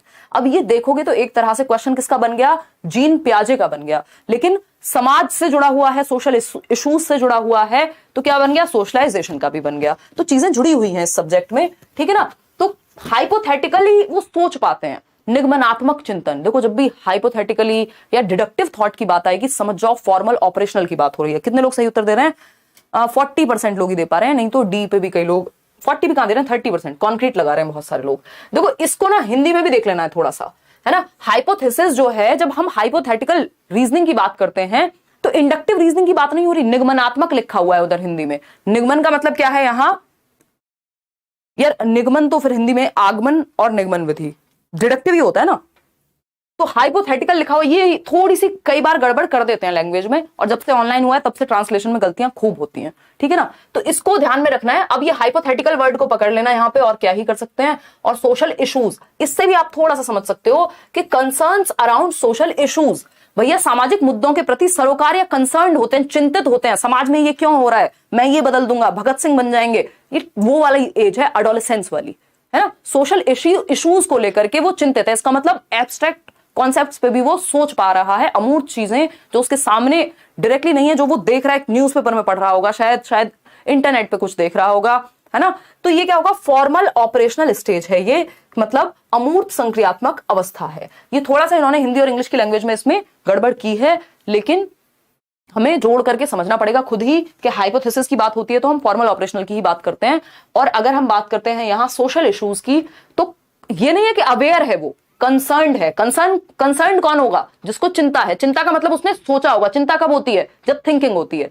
ठीक है। तो D option is the right answer. पियाजे के बारे में अलग से एक सेशन में बात करेंगे, ये सोशल इशू से जुड़ा हुआ था, इसलिए मैंने इसको सोशलाइजेशन में डाल दिया है। अब आपका फेवरेट क्वेश्चन असर्शन और रीजनिंग वाला, जिसमें आसान क्वेश्चन होने पर भी अधिकतर लोग गलतियां करते हैं। एक है असर्शन यानी कथन दिया है, और दूसरा उसका कारण दिया है, तर्क दिया है, रीजनिंग दी है। बताइएगा फटाफट से। कोई कह रहा है मेरा सही है, चलिए बहुत बढ़िया, बधाई हो आपके लिए। एक लड्डू भिजवाएंगे, मन में लड्डू फूटा वाला, वो शॉर्ट्स नहीं आते थे कैडबरी के, ठीक है ना, तो वो आपके लिए भिजवा देंगे हम समय से। देखिएगा असर्शन यानी कथन क्या है, it is important for middle school teachers to enable the students to look at the portrayal of gender stereotypes in the media critically, यानी माध्यमिक स्कूल के शिक्षकों के लिए, वो जो 6 से 8वीं वाली क्लास है, उन शिक्षकों के लिए ये जरूरी है, महत्वपूर्ण है कि वो मीडिया में जो जेंडर रूढ़िबद्धताएं चली आ रही हैं, कि अगर कोई वॉशिंग पाउडर का ऐड आ रहा है, किसी स्कूटी का ऐड आ रहा है, तो वो हम दिखा रहे हैं कि वो फीमेल्स के लिए है, वहां हम फीमेल्स को लेके आ रहे हैं। इससे हम क्या दर्शाना चाह रहे हैं कि जो स्कूटी है वो क्या है, फीमेल्स चलाएंगी। जो वॉशिंग पाउडर है, घड़ी हो, व्हाटएवर, बहुत सारे हो सकते हैं, वो सब क्या है, वो महिलाएं यूज करती हैं, तो उसमें हम महिलाओं को लेते हैं। या शैम्पू के भी आप एड्स देखते हैं तो ज्यादातर फीमेल्स मिलती है। हालांकि अब ये चीजें काफी हद तक बदल गई हैं, अभी तो आप एड्स देखेंगे बहुत सारे अंतर हैं। बीच में सलमान खान को भी ले आए थे घड़ी में, है ना, या और भी चीजें ले आए थे, लेकिन सलमान खान को वहां धुलते हुए तो कम ही दिखा रहे थे ना। खैर व्हाटएवर, ऐसे बहुत सारे कंसर्निंग इश्यूज हो सकते हैं जो स्टीरियोटिपिकल लगे, या लिंग रूढ़िबद्धता जिनमें दर्शाई जाए कि कोई एक काम लड़कियों का ही है, खाना बनाना लड़कियों का ही काम है ना, बाहर जाना लड़कों का काम है। इस तरह की चीजें जो मीडिया में दिखाई जा रही हैं, उनको क्रिटिकली एग्जामिन करें जब बच्चा, क्योंकि जब टीनेज है ये, मिडिल स्कूल का मतलब क्या, 11 से 14 वर्ष के बीच का बच्चा होगा। तो ये टीनेजर, इस टाइम पे बहुत इंपैक्ट पड़ता है बच्चे की सोच पे। तो हम इसको क्रिटिकली आलोचना करें इसकी, इसके सभी पक्षों को समझें कि ये कोई लॉजिकल बात नहीं है। टीचर्स इस बात पे चर्चा करें क्लासरूम में, बात सही है या गलत है? सही तो है, बिल्कुल सही है। रीजन क्या है? Media is an important socialising agency. यानी मीडिया जो है, मीडिया क्या है? आपका अखबार हो सकता है, आपके टीवी एड्स हो सकते हैं, आपका इंटरनेट आज के समय पे बहुत बड़ा मीडिया का उदाहरण है, या आपके बैनर्स हो सकते हैं जो होर्डिंग्स लगे होते हैं, ये सब क्या है? मीडिया का ही उदाहरण है। तो मीडिया एक महत्वपूर्ण एजेंसी है जिसके द्वारा सामाजिकरण होता है। जो हम मूवीज में देखते हैं उसका बहुत प्रभाव पड़ता है, जो हम एड्स में देखते हैं उसका हम पे प्रभाव पड़ता है। इसका मतलब बात सही है, ये जो भी चीजें चल रही हैं। अभी एक ऐड आया था ना जिसमें दो क्रिकेटर्स जो हैं वो अपना कोई तो किसी पान मसाला का ऐड है, तो वो देख के मुझे भी थोड़ा सा अजीब लगा कि यार ये क्या, मतलब हम क्या एग्जांपल प्रेजेंट कर रहे हैं, मतलब क्या कहना चाह रहे हैं हम। तो वो ये चीजें ऐसी हैं, मीडिया क्योंकि इंपैक्ट डालता है लोगों को डायरेक्टली, और स्पेशली जो कम एज के लोग हैं वो, या जिनका बहुत ज्यादा स्ट्रांग माइंड नहीं है, उनके लिए ज्यादा इन्फ्लुएंशियल होता है। तो हमें जरूरी है कि हम मीडिया में क्या चल रहा है उस पर ध्यान रखें।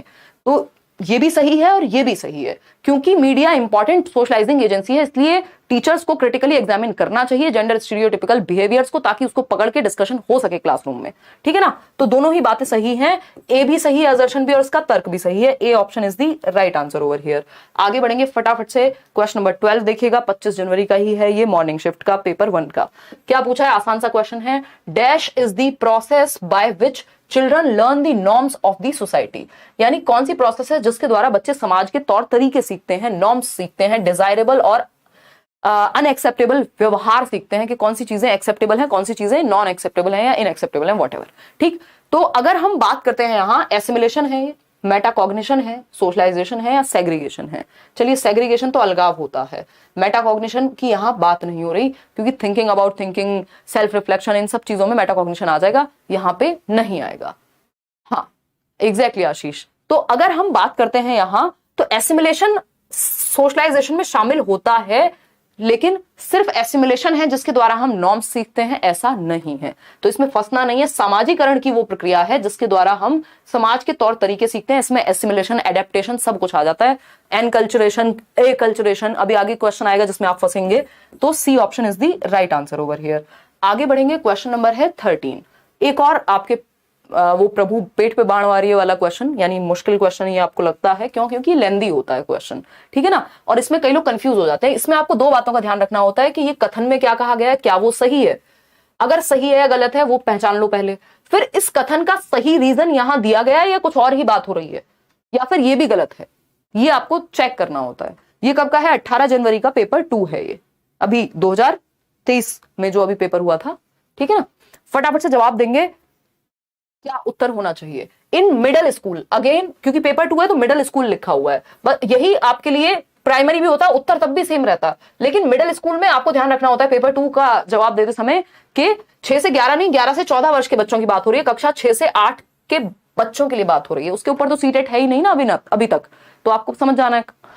तो in middle school teachers should encourage boys to study mathematics, यानी कक्षा 6 से 8 के बीच, और ये प्राइमरी लिखा होता तब भी बात सेम ही थी, ये बस इनको 2 कहानियां या 2 लाइन एक्स्ट्रा ऐड करनी होती है, इसलिए लिख देते हैं यहाँ पे।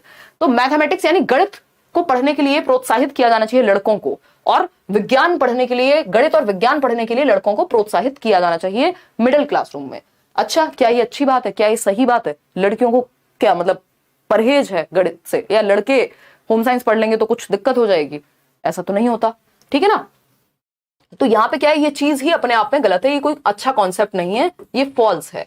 ठीक, अब इसका रीजन क्या दिया है वो देखते हैं। Boys do not have the inherent abilities to study languages, मतलब लड़कों में क्षमता ही नहीं होती, या आंतरिक जन्मजात क्षमता नहीं होती भाषा को सीखने की। तो भैया इतने सारे जो पोएट्स हैं, जो कवि हैं, वो तो लड़के होते ही ना, अगर उनको भाषा आती ही नहीं। इतने अच्छे अच्छे स्पीकर्स हैं, है ना, प्राइम मिनिस्टर को देख लीजिए, और कितने लोग आपको मिल जाएंगे, हमारे जो फॉरेन मिनिस्टर हैं, दुनिया भर के लोग हैं जो मेल्स हैं, और बहुत बढ़िया भाषा पे उनकी पकड़ है, अपने आप हो गया ऐसे ही, मतलब क्षमता होती ही नहीं है, मतलब ये बेकार की बात हो गई बिल्कुल, ये भी बोगस या फॉल्स एकदम क्लेम है, एकदम बेकार। तो दोनों ही बातें गलत हैं, जब दोनों ही गलत हैं तो ए इज ट्रू नहीं कहेंगे, both A and R are false, ठीक है, आर नहीं है, ये ऑस्कर नहीं चल रहे हैं, ठीक है, D option is the right answer over here. आगे बढ़ेंगे, क्वेश्चन नंबर 14 पर फटाफट से क्या कहता है जी 14 समझते हैं। क्वेश्चन नंबर 14 बहुत ही छोटा सा हल्का सा लड्डू सा क्वेश्चन, 18 जनवरी पेपर 2।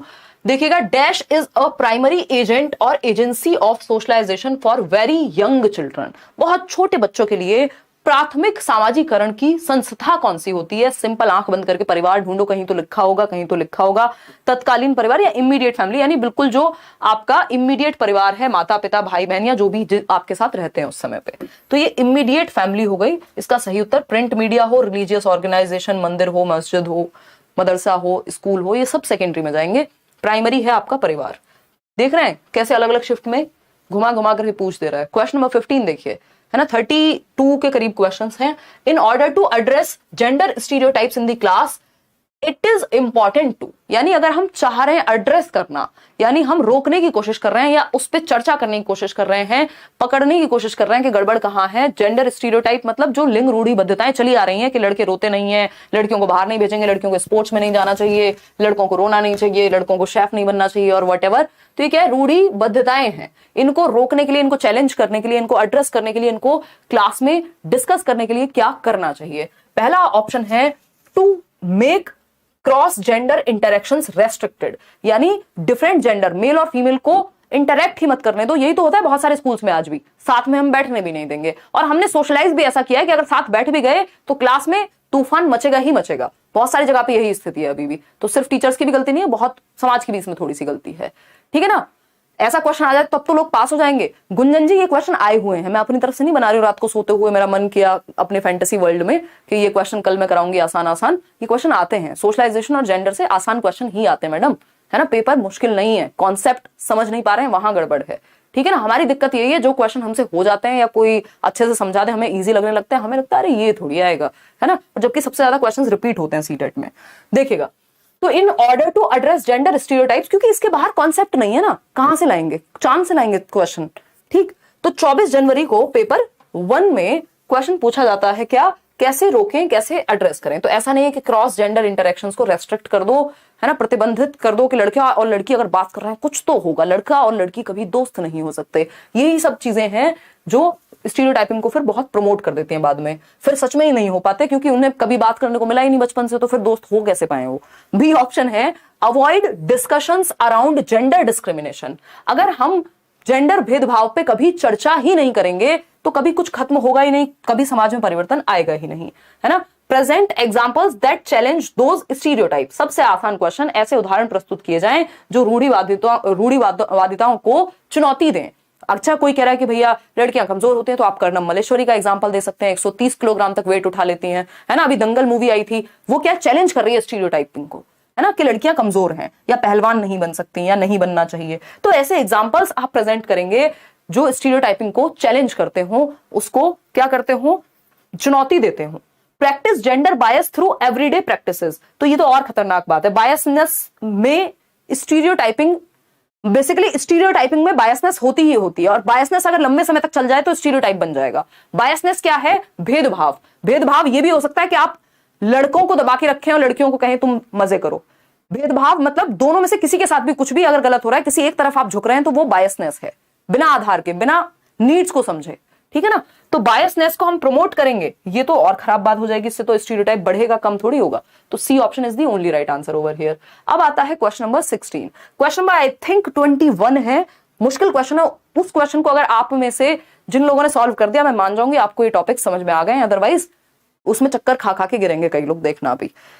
क्वेश्चन नंबर 16 है, a child acquires the earliest socialization lessons from, यानी प्रारंभिक सामाजिकरण का पाठ कहां से मिलेगा? जहां पे पैदा हुए हो, परिवार भैया, सिंपल सरल सुंदर सस्ता टिकाऊ उत्तर है ना। 24 जनवरी का ही पेपर 1 है, तो पेरेंट्स, परिवार का हिस्सा हो गए ना पेरेंट्स, तो पेरेंट्स से मिलेगा ना सबसे पहले सोशलाइजेशन का, कि भाई आप नमस्ते करेंगे कोई घर आएगा तो, या आप अस्सलाम वालेकुम कहेंगे, या फिर आप जो भी बाकी अलग अलग गुड मॉर्निंग विश करेंगे, या फिर जो भी आप बेसिकली भाषा या तौर तरीके सब हम सबसे पहले कहां सीखते हैं? परिवार से सीखते हैं, ठीक। तो मीडिया, स्कूल, न्यूज़पेपर सब सेकेंडरी हो गए, माता पिता या परिवार लिखा होता तो बात एक ही हो जाती। सबसे आसान क्वेश्चन है इस तरह का, एक क्वेश्चन आ ही जाता है। क्वेश्चन नंबर 17 देखिए, थोड़ा सा लेंदी है। 10 जनवरी को पेपर 1 यानी मॉर्निंग शिफ्ट में पूछा गया। Practice of limiting the optional choice of home science for girls and physical education for boys is grounded in, यानी वैकल्पिक विषयों के चुनाव में लड़कियों के लिए गृह विज्ञान का विषय और लड़कों के लिए शारीरिक शिक्षा के विषय को सीमित कर देने की प्रथा जो है ये किस पर आधारित है? देखिए, जब भी बात प्रथा की होगी कि चली आ रही है कोई चीज, और चाहे वो गलत हो सकती है, अगर चली आ रही है और गलत है इसका मतलब स्टीरियोटाइपिंग हो रही है वहां भर भर के, ठीक है ना? फटाफट से बताएंगे फिर हम आगे बढ़ेंगे, ठीक? तो अगर हम बात करें, लड़कियों के लिए होम साइंस पढ़ाना चाहिए और लड़कों के लिए फिजिकल एजुकेशन, ये फिक्स हो जाना चाहिए। ऑप्शन मत दो किसी को भी, चॉइस का मामला रखो ही मत। ये क्या है? इससे स्टीरियोटाइपिंग को बढ़ावा मिलेगा, या ये जो थॉट है ये ग्राउंडेड है कहां पे? स्टीरियोटाइपिंग में। ये रूढ़िबद्धता से आता है, रूढ़िबद्धता पर आधारित है ये थॉट। अदरवाइज कई लड़के हो सकते हैं जिनको होम साइंस में इंटरेस्ट हो, कई लड़कियां हो सकती हैं जिनको फिजिकल एजुकेशन में इंटरेस्ट हो। तो यहाँ पे इंडिविजुअल डिफरेंसेस हैं, व्यक्तिगत विभिन्नताएं भी हैं। ज्यादातर लोगों को किसमें इंटरेस्ट है उसके आधार पे हम सबको नहीं कह देंगे। इंक्लूसिव अप्रोच, इसमें कोई इंक्लूसिव अप्रोच नहीं है, इक्वालिटी तो कहीं से नहीं है, डिस्कवरी अप्रोच कुछ नहीं है, यहाँ पे स्टीरियोटाइपिंग है भर भर के, या बायसनेस है। स्टीरियोटाइपिंग की जगह कई जगह पे आपको बायसनेस भी मिल जाएगा, बात लगभग बराबर ही है, क्योंकि जहां पे बायसनेस हो रही है, स्टीरियोटाइपिंग में बायसनेस हमेशा होगी। यानी स्टीरियोटाइप करने का ही मतलब है कि आप किसी एक के साथ भेदभाव जरूर कर रहे होंगे, और भेदभाव होगा तो इवेंचुअली स्टीरियोटाइपिंग भी हो जाएगी। समझ पा रहे हैं या नहीं? मैम स्क्रीन क्लियर नहीं है। दीपक कुमार, ये मैं कल कमेंट पढ़ रही थी, एक दो लोगों का और कमेंट था ये। आपके पास चॉइस होती है फोन में ना, सेटिंग्स में जाकर के हायर सेटिंग चूज करने की, 1080p पे HD क्वालिटी में, यहां से बढ़िया तरीके से मस्त 300 Gbps बढ़िया इंटरनेट चल रहा है। Gbps नहीं होगा, Mbps ही होगा। इंडिया में Gbps का कॉन्सेप्ट मुझे लगता है अभी है नहीं, ठीक? तो ज्यादा लंबा फेंक दिया क्या? खैर देखिएगा, वो फ्लो में निकल जाता है, फेंकती नहीं हूं मैं कभी। देखिएगा, आई गॉट 120 और पेपर 2 में 100, पेपर 1 में 120। बहुत बढ़िया विशाल पांडे, ऑल द बेस्ट आगे के लिए। तो समझिए यहाँ पे कि क्वालिटी में दिक्कत नहीं है, आपने फोन में सेटिंग गलत की हुई है, आपकी इंटरनेट की स्पीड में दिक्कत हो सकती है, यहां से एकदम फर्स्ट क्लास चल रही है चीज। The process of teaching young generation about social processes through everyday interactions is called, यानी वह प्रक्रिया जिसमें युवा पीढ़ी को रोजमर्रा के अंतः क्रिया के द्वारा, मिलजुल करके, बातचीत के द्वारा या साथ रह करके हम समाज की प्रक्रियाएं सिखा रहे हैं, उसको सोशलाइजेशन कहेंगे, या सोशेबिलिटी कहेंगे, कल्चरिंग कहेंगे, या डिलेड इमिटेशन कहेंगे। ये हमें हटा देती हूँ, ये दोनों ऑप्शन। कल्चरिंग इसको नहीं कहते हैं बेसिकली, कल्चर इसमें अपने आप आ जाएगा, किस जगह पे सोशलाइजेशन हो रहा है उससे रिलेटेड हो जाएगा कल्चर, ठीक? अगर हम बात करें डिलेड इमिटेशन की, डिलेड इमिटेशन होता है बच्चे ने आज देखा आपको शेविंग करते हुए या मेकअप करते हुए, और 3 दिन बाद खुद से वो चीज इमिटेट की डिले करके। डेफर्ड इमिटेशन जिसको प्याजे की भाषा में कह देते हैं, ये होता है जन्म से 2 वर्ष के बीच में, ठीक है ना? क्लियर है? एक अलग प्लेलिस्ट बना देंगे नेहा, ये सीटेट जुलाई 2023 वाली जो है आपकी 9 बजे की क्लास का, डोंट वरी, ठीक? सोशलाइजेशन है या सोशेबिलिटी है, मैं देखना चाहती हूँ कितने लोग फंसेंगे इस क्वेश्चन में। बहुत लेट बोल दिया है क्या? बहुत ही बढ़िया, बहुत बढ़िया, तालियां बजाएंगे आपके लिए हम, कितना अच्छा काम किया है। क्या मतलब हटा दिया था? ज्यादातर लोग सी दे रहे थे, चलिए कोई बात नहीं, इतनी जल्दी क्या होती है पोल हटाने की। देखिए, तो सोशेबिलिटी होगा उत्तर, या फिर सोशलाइजेशन होगा, सामाजिकरण होगा, या सृजनता होगा। चलिए हिंदी में हटा देते हैं, हिंदी में इसकी हिंदी प्रॉपर तरीके से सही नहीं है। सोशेबिलिटी का मतलब है वो व्यक्ति जो मिलना घुलना मिलना पसंद करता हो, सोशेबल हो, है ना? लेकिन सोशेबल होने का मतलब ये नहीं है, मान लीजिए कोई व्यक्ति है जो सोशेबल नहीं है, बहुत ज्यादा घुलना मिलना पसंद नहीं करता, तो क्या उसका सोशलाइजेशन नहीं हुआ? हुआ होगा, हो सकता है उसको उतना ही पसंद हो। तो यहां पे बात क्या चल रही थी? छोटे बच्चों को या नई जनरेशन को सामाजिक प्रक्रियाओं को सिखाना एवरीडे इंटरेक्शन के द्वारा, ये सामाजिकरण की प्रक्रिया है। पहले सामाजिकरण की प्रक्रिया तो हो जाए, फिर बाद में बच्चा चूज कर लेगा वो कितना सोशेबल होना चाहता है, घुलना मिलना चाहता है, पार्टी करना चाहता है, कि अकेले बैठ के पढ़ना चाहता है, वो उसकी मर्जी हुई। तो ये तो बाद की बात हो गई। सोशेबिलिटी एक क्वालिटी हो गई अपने आप में कि आपको मिलना जुलना पसंद है या नहीं। सोशलाइजेशन एक प्रक्रिया है जो आप समाज में रह करके सीखते हैं यंग उम्र से ही, यानी छोटी उम्र से ही। तो C option is the right answer. Question number देखिएगा 19, थोड़ा सा लेंदी है बट आप जवाब दे पाएंगे, इसमें जगह नहीं थी लिखने की तो मैंने नहीं मेंशन किया है, ये भी किसी शिफ्ट का ही है online. Which of the following is an effective strategy to reduce gender biasness? Gender stereotype लिखा हो, बायसनेस लिखा हो, समझ जाइए लिंग भेदभाव को हटाने की प्रक्रिया क्या हो सकती है, या किस तरीके से हम लिंग भेदभाव को या रूढ़िबद्धताओं को कम कर सकते हैं। 2-3 ही तरीके हैं, डिस्कशन कराइए, रियल लाइफ एग्जांपल्स प्रेजेंट करिए, नॉन स्टीरियोटिपिकल रोल्स में पुट करिए लड़के और लड़कियों को। नॉन स्टीरियोटिपिकल रोल्स क्या होते हैं भाई? लड़कों को आप खाना बनाते हुए दिखा सकते हैं, लड़कियों को आप फुटबॉल खेलते हुए दिखा सकते हैं, ये नॉन स्टीरियोटिपिकल रोल हो गए। अब ये मत कह दीजिएगा कि ये तो बायसनेस हो गई, ये बायसनेस नहीं है, क्योंकि कोई चीज चली आ रही है उसको चैलेंज करने के लिए हमें थोड़ा सा ऑपोजिट दिखाना पड़ेगा कि ये भी पॉसिबल है। हमारे दिमाग में या किताबों में हम हमेशा यही ना देखें कि 4 महिलाएं मिलकर के एक काम करती हैं 8 दिन में, और एक पुरुष जितना काम करता है 2 दिन में, उतना ही काम 4 महिलाएं मिलकर 8 दिन में करती हैं। क्या दिखा रहे हैं हम दिखा रहे हैं जेंडर स्टीरियोटिपिकल बिहेवियर। तो उसको चैलेंज करने के लिए कुछ दिन ऑपोजिट दिखाना पड़ सकता है।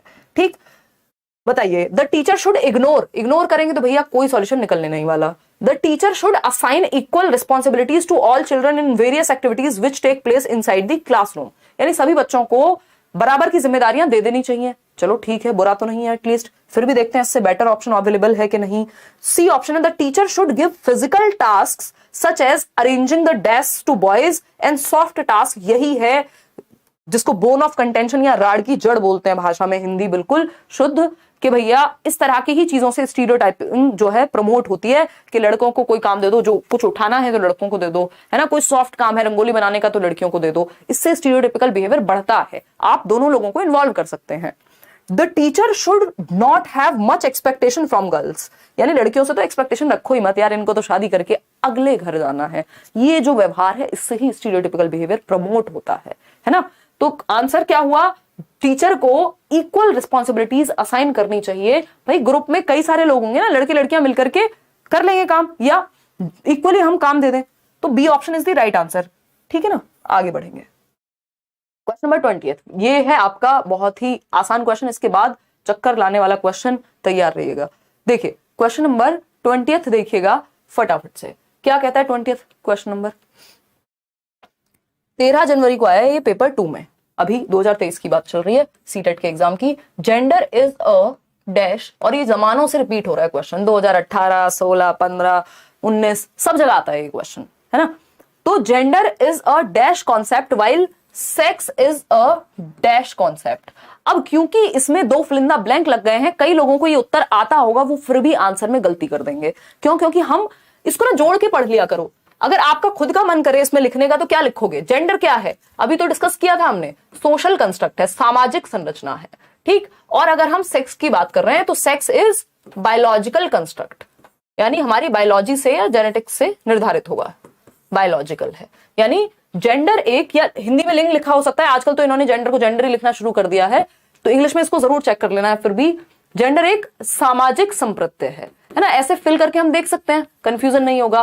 जबकि लिंग क्या है, एक जैविक संप्रत्यय है या जैविक अवधारणा है। ठीक है बात, कोई दिक्कत परेशानी। अब आप आंसर मैच कर सकते हैं, क्योंकि इस तरह के क्वेश्चंस की अगर आपको प्रैक्टिस नहीं है तो इसमें फंसते हैं कई लोग, सही उत्तर आने के बावजूद गलत कर देते हैं। ज्यादातर लोग सही उत्तर दे रहे हैं पोल में, बहुत बढ़िया। जेंडर बायोलॉजिकल नहीं हो सकता, जेंडर सोशल होता है, बिल्कुल सही, और सेक्स बायोलॉजिकल होता है, बिल्कुल सही। इसका मतलब B is the right answer. ये बायोलॉजिकल जेंडर नहीं हो सकता, फिजियोलॉजिकल नहीं हो सकता जेंडर, है ना। और यहाँ पे बायोलॉजिकल और सोशल की ही बात होती है जनरली, शारीरिक की बात नहीं होती है सच, ठीक है। तो यहाँ पे ए ऑप्शन ही सही था ना आपका, नहीं, B option was the right answer. आगे बढ़ेंगे क्वेश्चन नंबर 21, देखते हैं इसमें कितने लोग सही उत्तर कर पाते हैं। अगर आप ये सही उत्तर दे पा रहे हैं, मैं मानती हूं कि आपने कुछ ज्यादा ही अच्छे से इस टॉपिक को समझ लिया है, अदरवाइज अभी थोड़ी और गुंजाइश है कि आप मुश्किल क्वेश्चन में फंस सकते हैं, है ना। यही जितने भी टाइप्स हैं यही हैं इस टॉपिक से जो आते हैं। अगर हम बात करें 10 जनवरी को पेपर 2 में आया हुआ क्वेश्चन है, इवनिंग शिफ्ट में 2:30 बजे वाली। तो अगर हम बात करते हैं यहाँ, children learn their societal role through the processes of, यानी बच्चे समाज में अपनी भूमिकाओं को किन प्रक्रियाओं के द्वारा सीखते हैं। पूछेगा फटाफट से, मतलब पूछेगा नहीं, पोल में जवाब दीजिएगा और फिर हम डिस्कस करेंगे। सोशलाइजेशन एंड अकल्चरेशन, ये हुआ पहला ऑप्शन। एसिमिलेशन एंड एकोमोडेशन, ये हुआ दूसरा option. Adaptation and accommodation, adaptation and acculturation.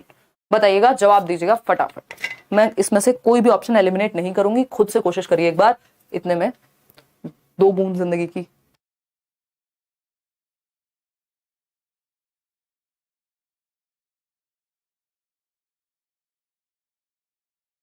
आज कोई हंसी मजाक नहीं हो पा रहा है, सीरियस टॉपिक है ये जेंडर, इसलिए हंसी मजाक करना भूल जा रहे हैं और आप लाइक शेयर करना भूल जा रहे हैं। 55% लोग ए उत्तर दे रहे हैं कि सोचना ही नहीं है कुछ, ए बी सी डी अक्कड़ बक्कड़ बम्बे, वो हाथ चला गया ए पे, तो ए हो गया सही उत्तर है। बताइएगा एक बार फटाफट से बताइए, कंफ्यूज करूं आपको। कितने? 55% लोग ना, 54%, मतलब मोर देन 50% लोग सही उत्तर दे पा रहे हैं। इसका मतलब मैं ये कह सकती हूँ कि आपको क्या है, ये टॉपिक समझ में आ गया काफी हद तक। एसिमिलेशन और एकोमोडेशन, देखिए ऐसा नहीं है कि इसमें एसिमिलेशन नहीं होता, सामाजिकरण में भी कुछ चीजें तो आप अपने दिमाग में समाहित करते ही है ना, ऐड करते ही है ना, उसी को क्या कहते हैं, एसिमिलेशन कहते हैं, समावेशन तो होता ही है। मैंने जैसा आपको हर रोज मैं एक बार ये बात जरूर कहूंगी कि पेडागोजी में चारों ऑप्शन सही हो सकते हैं, बेस्ट क्या है ना। दुनिया के सारे लोग बढ़िया हैं, शादी के लिए जाते हैं, आप अपने लिए बेस्ट चूज करते हैं, ऐसे ही इस क्वेश्चन को अपने लिए बेस्ट ऑप्शन चाहिए, ठीक है जी। तो अगर हम बात करें एसिमिलेशन की, तो ऐड तो इसमें भी होता है, समाजीकरण में भी कुछ हद तक एकोमोडेशन भी होता है, बट ये स्कीमा अपडेशन की प्रोसेस है पियाजे के अनुसार, वहां पे इसका रोल ज्यादा है ना। यहां अगर सही उत्तर नहीं होता तो ये भी हम मान लेते, कोई दिक्कत नहीं थी, ठीक है। अडेप्टेशन एंड एकोमोडेशन, अडेप्टेशन लगभग हर चीज को सीखने में अडेप्टेशन की प्रक्रिया शामिल होती है ना, तो देखेंगे तो गलत कुछ नहीं है यहाँ पे, ठीक। अडेप्टेशन एंड अकल्चरेशन, अब अकल्चरेशन एक चीज है, दूसरा होता है एनकल्चरेशन, ठीक है। एनकल्चरेशन को हम बोलते हैं सामाजिकरण या संस्कृतिकरण, कल्चर से बना है ये शब्द, संस्कृतिकरण, ठीक। और वहीं अकल्चरेशन को हम बोलते हैं परासंस्कृतिकरण, परासंस्कृतिकरण या कुछ तो दोबारा पुनः संस्कृतिकरण, समथिंग लाइक दैट हिंदी में। तो अगर हम बात करें उत्संस्करण भी कह रहे हैं ये आपके ट्रांसलेशन में। तो अगर हम बात करें adaptation and acculturation, adaptation and acculturation, इससे बेटर ऑप्शन हमारे पास सोशलाइजेशन एंड अकल्चरेशन है, इसलिए हमने इसको हटा दिया, नहीं तो तीनों में से चारों में से ऐसा नहीं था कि बिल्कुल गलत था, ठीक है ना। अभी मैं बताऊंगी दोनों में डिफरेंस क्या है।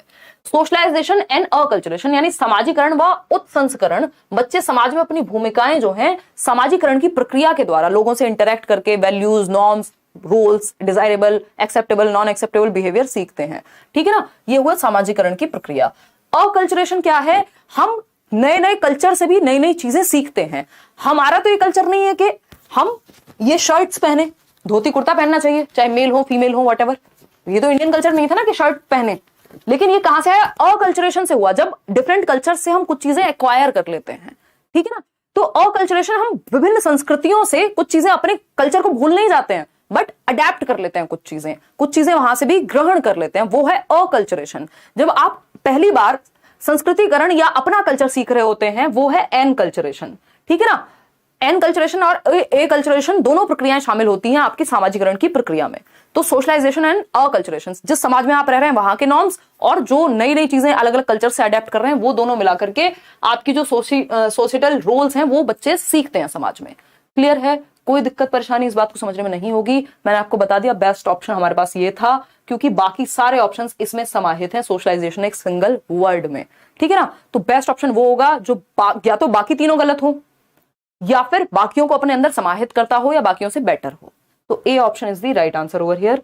आगे बढ़ेंगे, आप लोगों ने 50% लोगों ने सही उत्तर दे दिया, मोर देन 50 ने, तो मैंने मान लिया कि आपको ये टॉपिक काफी हद तक आता है, जिनको नहीं आता वो समझ जाएंगे। एनकल्चरेशन मतलब जब आप अपना कल्चर सीख रहे हैं, अकल्चरेशन मतलब जो बाकी कल्चर से आप कुछ चीजें अडेप्ट करते हैं।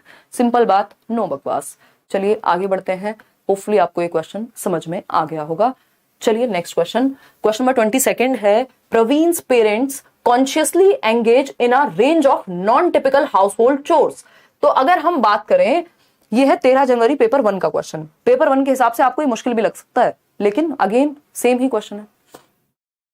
देखिए, तो लेवल सेम ही है बेसिकली। तो प्रवीण के माता पिता हैं, जानबूझकर घरेलू कार्यों के अप्रातिनिधिक स्वरूपों में संलग्न रहते हैं, मतलब नॉन टिपिकल हाउसहोल्ड चोर्स में इन्वॉल्व रहते हैं। नॉन टिपिकल मतलब क्या, टिपिकल क्या है, माताजी खाना बना रही हैं, पिताजी टीवी देख रहे हैं, है ना, ये क्या है, टिपिकल हो गया। ये स्टीरियोटिपिकल भी है कुछ हद तक, लेकिन नॉन टिपिकल क्या हो गया, इसका ऑपोजिट कर दो तो वो नहीं है जो चला आ रहा है, उसका जस्ट ऑपोजिट है।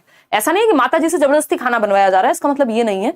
टिपिकल रोल में भी ऐसा हो सकता है अपनी इच्छा से कोई कुछ कर रहा हो, बट यहां पे पॉइंट ये चल रहा है कि जो चीजें चली आ रही हैं उनके ऑपोजिट भी एक पिक्चर हो सकती है, ऐसा पेरेंट्स दिखाने की कोशिश कर रहे हैं। नहीं तो क्या होगा, बच्चे बड़े होंगे, भाई होगा, वो कहेगा अरे ये काम मैं क्यों करूं, तुम लाओ भैया खाना गरम करके, लड़के थोड़ी खाना बनाते हैं, मुझे क्या जरूरत खाना सीखने की, है ना। तो ये क्या हुआ, नॉन टिपिकल रोल्स जब हम प्रेजेंट करेंगे बच्चों के सामने, तो उससे ये होगा कि दोनों ही तरह के रोल्स, कोई भी काम कोई भी कर सकता है, मेल हो चाहे फीमेल हो, ये मैसेज जाएगा बच्चे के दिमाग में और वो अंतर या भेदभाव नहीं करेगा कल जाकर के। नेक्स्ट जनरेशन में आपकी ये चीज एसिमिलेट नहीं हो रही है, भर नहीं रही है। Such as father cooking food, जो पिताजी हैं वो खाना बना रहे हैं, माताजी हैं वो रिपेयर कर रही हैं कुछ फॉल्टी इलेक्ट्रॉनिक्स को घर में, मिक्सी विक्सी ठीक कर रही हैं। In such a context Praveen is likely to, ऐसा बच्चा जो ये चीज देख रहा है कि मेरे पिताजी भी कभी कभी क्या बेसिकली डेली बेसिस पे कुछ कुछ काम घर में करा देते हैं या वॉट इन्वॉल्व हो जाते हैं, जब जैसी जरूरत होती है चाय बना देते हैं, मेरी माताजी कभी कुछ ठीक कर देती हैं, कुछ बाहर से सामान ले आती हैं, तो ये ऐसे जब उल्टे पुल्टे रोल्स कह लीजिए आप इनको आम भाषा में, नहीं तो नॉन स्टीरियोटिपिकल या नॉन टिपिकल रोल्स कह लीजिए। जब बच्चा ये देखेगा तो क्या होगा, जेंडर स्टीरियोटाइपिंग आ जाएगी बच्चे में? नहीं भैया, उसको तो मतलब ही नहीं है। वो तो कह रहे हैं मेरे दोनों माता पिता काम करते हैं, दोनों माता पिता घुल मिल के काम करते हैं, घर में भी काम करते हैं, बाहर भी कमाने भी जाते हैं, छुट्टियों में भी जाते हैं, हम कोई भी काम कर देता है जैसी जरूरत होती है। तो स्टीरियोटिपिकल तो नहीं बनेगा ऐसा बच्चा। क्वेश्चन जेंडर स्टीरियोटाइप्स, बिल्कुल क्वेश्चन तो कर सकता है। सपोर्ट करेगा जेंडर स्कीमा को। जेंडर स्कीमा क्या है? वही जो चला आ रहा है दिमाग में, जेंडर का कॉन्सेप्ट भर गया। एम्प्लॉय जेंडर लेबलिंग, लेबलिंग होता है तुम लड़की हो ये काम, तुम लड़के हो वो काम, ठप्पा तो लगाना ही नहीं होता, ठीक है ना। तो क्वेश्चन जेंडर स्टीरियोटाइप्स, ऐसा बच्चा कल को ऐसी रूढ़िबद्ध धारणाओं को प्रश्न करेगा, पूछेगा ये क्यों हो रहा है भैया समाज में, है लड़की है तो घर पे रहेगी क्या मतलब, है ना, लड़की है तो चाय बनाएगी क्या मतलब। ऑपोजिट भी हो सकता है, ऐसा नहीं कि लड़की है तो चाय बना ही नहीं सकती, इसका ऑपोजिट भी हो सकता है ना। तो B option is the right answer, question gender stereotypes. इस तरह के बच्चे जो दोनों तरह के उदाहरण देखते होंगे वो फ्लेक्सिबल बनेंगे, जेंडर स्टीरियोटिपिकल या जेंडर बायस नहीं बनेंगे। The following is an effective strategy in reducing children's stereotyping and gender role conformity। यानी हम बच्चों में चाह रहे हैं कि लिंग रूढ़िबद्धता को कम करें, रिड्यूस करें। और रोल कन्फॉर्मिटी क्या है? अच्छा मैं महिला हूं तो मैं तो लंबे बाल ही रखूंगी, है ना, मैं तो यही काम करूंगी, या ये काम मैं कैसे कर सकती हूँ, ये तो पुरुषों का काम होता है। ये हो गया कन्फॉर्मिटी, कि हमने कन्फर्म कर लिया, जो समाज ने हमें कहा अच्छा जी ठीक है बाबूजी आपका ही ये काम है ना। ये रिपीट हुआ है क्वेश्चन, मतलब थोड़ा सा लैंग्वेज में चेंज करके, और ये बहुत बार रिपीट हुआ है। 2019 का मुझे याद आ गया तो मैंने यहाँ पे लिख दिया है, अदरवाइज बहुत रिपीटेड क्वेश्चन है कि हम स्टीरियोटाइपिंग को कम करने के लिए, रिड्यूस करने के लिए क्या करें। 3 तरीके मैंने आपको बताए हैं, एक है डिस्कशन, दूसरा है प्रेजेंटिंग रियल लाइफ एग्जांपल्स, तीसरा है नॉन टिपिकल रोल्स में इन्वॉल्व करना बच्चे को। तो डी ऑप्शन आप लोग कह रहे हैं डिस्कस करिए, बिल्कुल सही बात है। जेंडर सेग्रीगेटेड प्ले ग्रुप्स, यानी लड़कों का ग्रुप अलग लड़कियों का अलग, तो इससे तो बढ़ेगा भाई जेंडर स्टीरियोटाइपिंग, रिड्यूस कहां होगा। जेंडर स्पेसिफिक रोल्स, कि महिलाओं को सिर्फ ये काम करना है पुरुषों को ये, इससे भी बढ़ेगा ही बढ़ेगा। जेंडर सेग्रीगेटेड सीटिंग अरेंजमेंट, ये और खतरनाक है, लड़कियों को अलग बिठाएंगे लड़कों को अलग बिठाएंगे, ज्यादातर स्कूल्स में होता है ये आज भी, लेकिन धीरे धीरे समाज परिवर्तित होगा, धीरे धीरे एजुकेशन सिस्टम में हम चेंज लाएंगे। और क्योंकि कई बार क्या होता है, समाज खुद तैयार नहीं होता इतने इवॉल्व थॉट को एक्सेप्ट करने के लिए, तो वो चीजें भी चेंज होंगी over the period of time. Discussion about gender biases, यानी लिंग संबंधित पूर्वाग्रहों पर चर्चा करना कि कोई स्टीरियोटाइप क्यों चला रहा है, कोई पूर्वाग्रह दिमाग में क्यों चला रहा है, उस पर चर्चा हो, ठीक है ना। ये 3 मुख्य तरीके हैं, मैं यहाँ पे लिख भी देती हूँ, फिर हम चलेंगे नेक्स्ट क्वेश्चन पे। स्टीरियोटाइप को अगर चैलेंज करना है आपको, है ना, या रिड्यूस करना है, अगर रिड्यूस करना है स्टीरियोटाइप को, रिड्यूस जेंडर स्टीरियोटाइपिंग, है ना, लिखा हुआ दिमाग में थोड़ा सा कहीं पिक्चर बन जाएगी आपके दिमाग में, और ये मैं ऐड भी कर दूंगी पीडीएफ में, आपको मिल जाएगा, ठीक है ना। तो 3 तरीके हैं यहाँ पे। एक क्या है, आपको सिंपल डिस्कशन करना है, क्या है, चर्चा करना सबसे अच्छा तरीका होता है, लेकिन कई लोग चर्चा नहीं करते क्योंकि उनके पास लॉजिक नहीं होता, उनके पास तर्क नहीं होता, तर्क नहीं वो वितर्क करते हैं, है ना। तो चर्चा परिचर्चा बहुत अच्छा तरीका है कि आप अपना पक्ष रखें, सामने वाला अपना पक्ष रखेगा, और एक दूसरे की बात का सम्मान किया जाए, या जहां पे आप नहीं भी अग्री करते हैं, जिसकी बात में लॉजिक हो उस बात को माना जाए, ठीक है ना। फिर हो गया डिस्कशन, हो गया रियल लाइफ एग्जांपल्स जो कि ऑपोजिट हो, किस चीज के, स्टीरियोटिपिकल के वास्तविक उदाहरण, जैसे मैंने आपको कर्णम मल्लेश्वरी का उदाहरण दिया, आप सुनीता विलियम्स का उदाहरण दे सकते हैं जो एस्ट्रोनॉट बनी, है ना, तो वास्तविक जीवन के उदाहरण आप यहां रख सकते हैं। फिर आती है तीसरी चीज जो कि है आपका नॉन टिपिकल रोल्स, या जेंडर चैलेंजिंग रोल्स भी कह सकते हो आप इनको, इसमें इन्वॉल्व करना, कि आप बच्चे को ऐसी चीजें दिखाएं जिसमें स्टीरियोटाइप चैलेंज हो रहा हो, ठीक है ना, फ्लेक्सिबिलिटी हो, जेंडर फ्लेक्सिबिलिटी हो कि कोई भी काम कोई भी कर सकता है, ठीक है, क्लियर है। चलिए खैर आगे बढ़ते हैं, क्वेश्चन नंबर है 24 आपका। बहुत मजा आ रहा है आप लोग के साथ डिस्कशन में, ऐसे ही आप पढ़ते रहेंगे, 30 आउट ऑफ 30 नहीं रोक सकता कोई। बाकी बीच बीच में अलग अलग सब्जेक्ट भी लगाते रहेंगे, कभी हिंदी की प्रैक्टिस, हिंदी पेडागोजी की, कभी इंग्लिश पेडागोजी की, कभी मैथ्स की, कभी ईवीएस की। इन मिडिल स्कूल, यानी मिडिल स्कूल मतलब कक्षा 6 से 8, 6th to 8th, और एज क्या होगी 11 से 14। ये चीजें दिमाग में रखेंगे, बहुत सारे क्वेश्चन पेडागोजी के अपने आप ही गलत नहीं होंगे आपके, ठीक है ना। तो अगर हम बात करें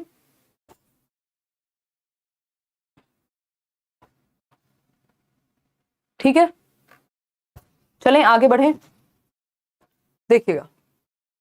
हाँ देखो, अब कोई भाई साहब कह रहे हैं आपकी दीदी शॉर्ट वाले कपड़े क्यों पहनती हैं, कमाल है, यही स्टीरियोटाइपिंग है, क्या करें इसका, है इसी की चर्चा कर रहे हैं, यही दर्द हमारे अंदर से जा नहीं रहा है। भाई चॉइस हो सकती है लोगों की अपनी, है अकल्चरेशन अभी समझा था ना, तो अकल्चरेशन का पार्ट हो सकता है ना। देखिए एक बार, स्कूल में तो नहीं जा रही है ना वो कपड़े पहन के, पर्सनल लाइफ में पहन सकता है ना इंसान। और नॉर्मल कपड़े हैं यार, नॉर्मल टॉप को भी छोटे कपड़े बताते हो, हद करते हो यार, हैं। देखो माध्यमिक स्कूल, अब मैं नहीं पहनती हूँ या मैं जो काम नहीं करती हूँ, मैं ये कहूँ मेकअप करना बहुत बुरी बात है क्योंकि मैं नहीं करती हूँ, है ना। मैं छोटे कपड़े नहीं पहनती हूँ तो मैं कहूँ सारे लोग खराब हैं। यही है हमारी बायसनेस या स्टीरियोटिपिकल मेंटेलिटी कि हम जो नहीं करते, हम जो करते वो हमें सही लगता है, बाकी अगर कोई अलग हमसे कुछ अलग करेगा तो हम कहेंगे अरे यार ये तो बेवकूफ है, ये तो गंदगी फैला रहा है ना। तो हम अपने अलावा भी थोड़ा सा फ्लेक्सिबल हो पाए थॉट में। 2 फरवरी पेपर 2, 2 फरवरी पेपर 2 देखिएगा क्या है। मिडिल स्कूल का बच्चा है, the role of family as a agency for socialization of children, यानी सामाजिकरण में परिवार की भूमिका क्या है मिडिल स्कूल के बच्चों के लिए। बिकम्स रिडंडेंट, अच्छा क्वेश्चन है, इसमें गलती हो सकती है आपसे, यानी अनावश्यक हो जाता है, परिवार की कोई भूमिका नहीं रहती जैसे ही बच्चा कक्षा 6 से 8 के बीच में जाएगा।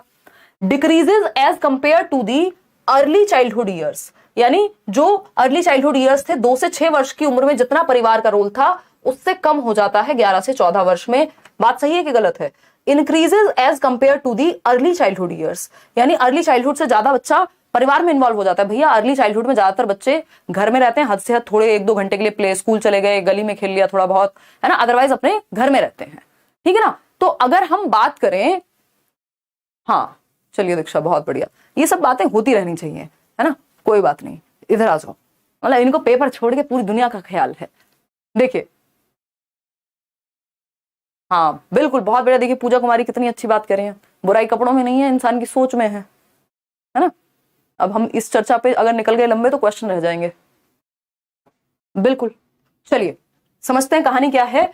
Increases as compare to the early childhood, यानी ज्यादा परिवार में रहने लगता है। भैया बच्चा स्कूल जाने लगेगा 6 से 8 में, तो दोस्तों में खेलने लगता है, गैंग एज है ये तो, अगर नहीं गैंग एज से तो और पहले की बात, तो गैंग तो निकल गई, मतलब अब तो और महा गैंग एज है क्योंकि एडोलेसेंस में तो और ज्यादा पीयर ग्रुप का प्रभाव है, ठीक है ना।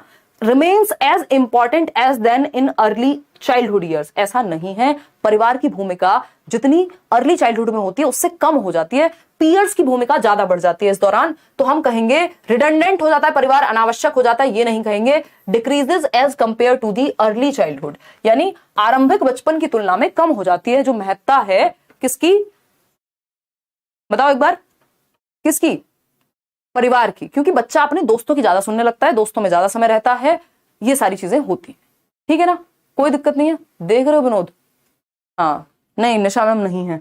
चलिए 2 फरवरी पेपर 2 क्लियर हो गई बात।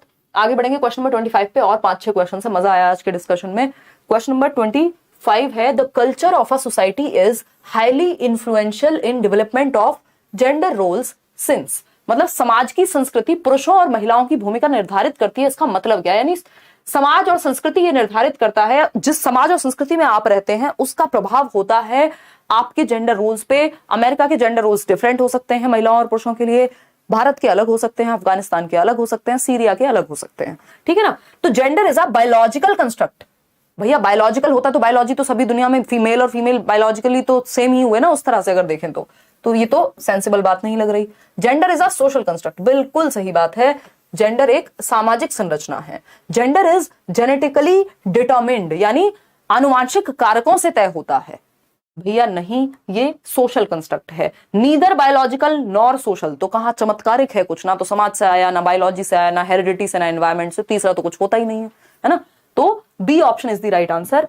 आगे बढ़ेंगे क्वेश्चन नंबर 26 पर, देखेंगे एक बार क्वेश्चन नंबर 26 पर, during childhood which of the following agency acts as primary agency of socialization for children, यानी कौन सी एक एजेंसी है या कौन सी एक संस्था है जो प्राइमरी एजेंसी के रूप में काम करती है बच्चों के लिए, फटाफट से बताइए। तो प्राइमरी एजेंट आपको पता है परिवार होता है, ढूंढ लो फटाफट से, कहीं तो होगा ही, फैमिली, लॉ, ये सब।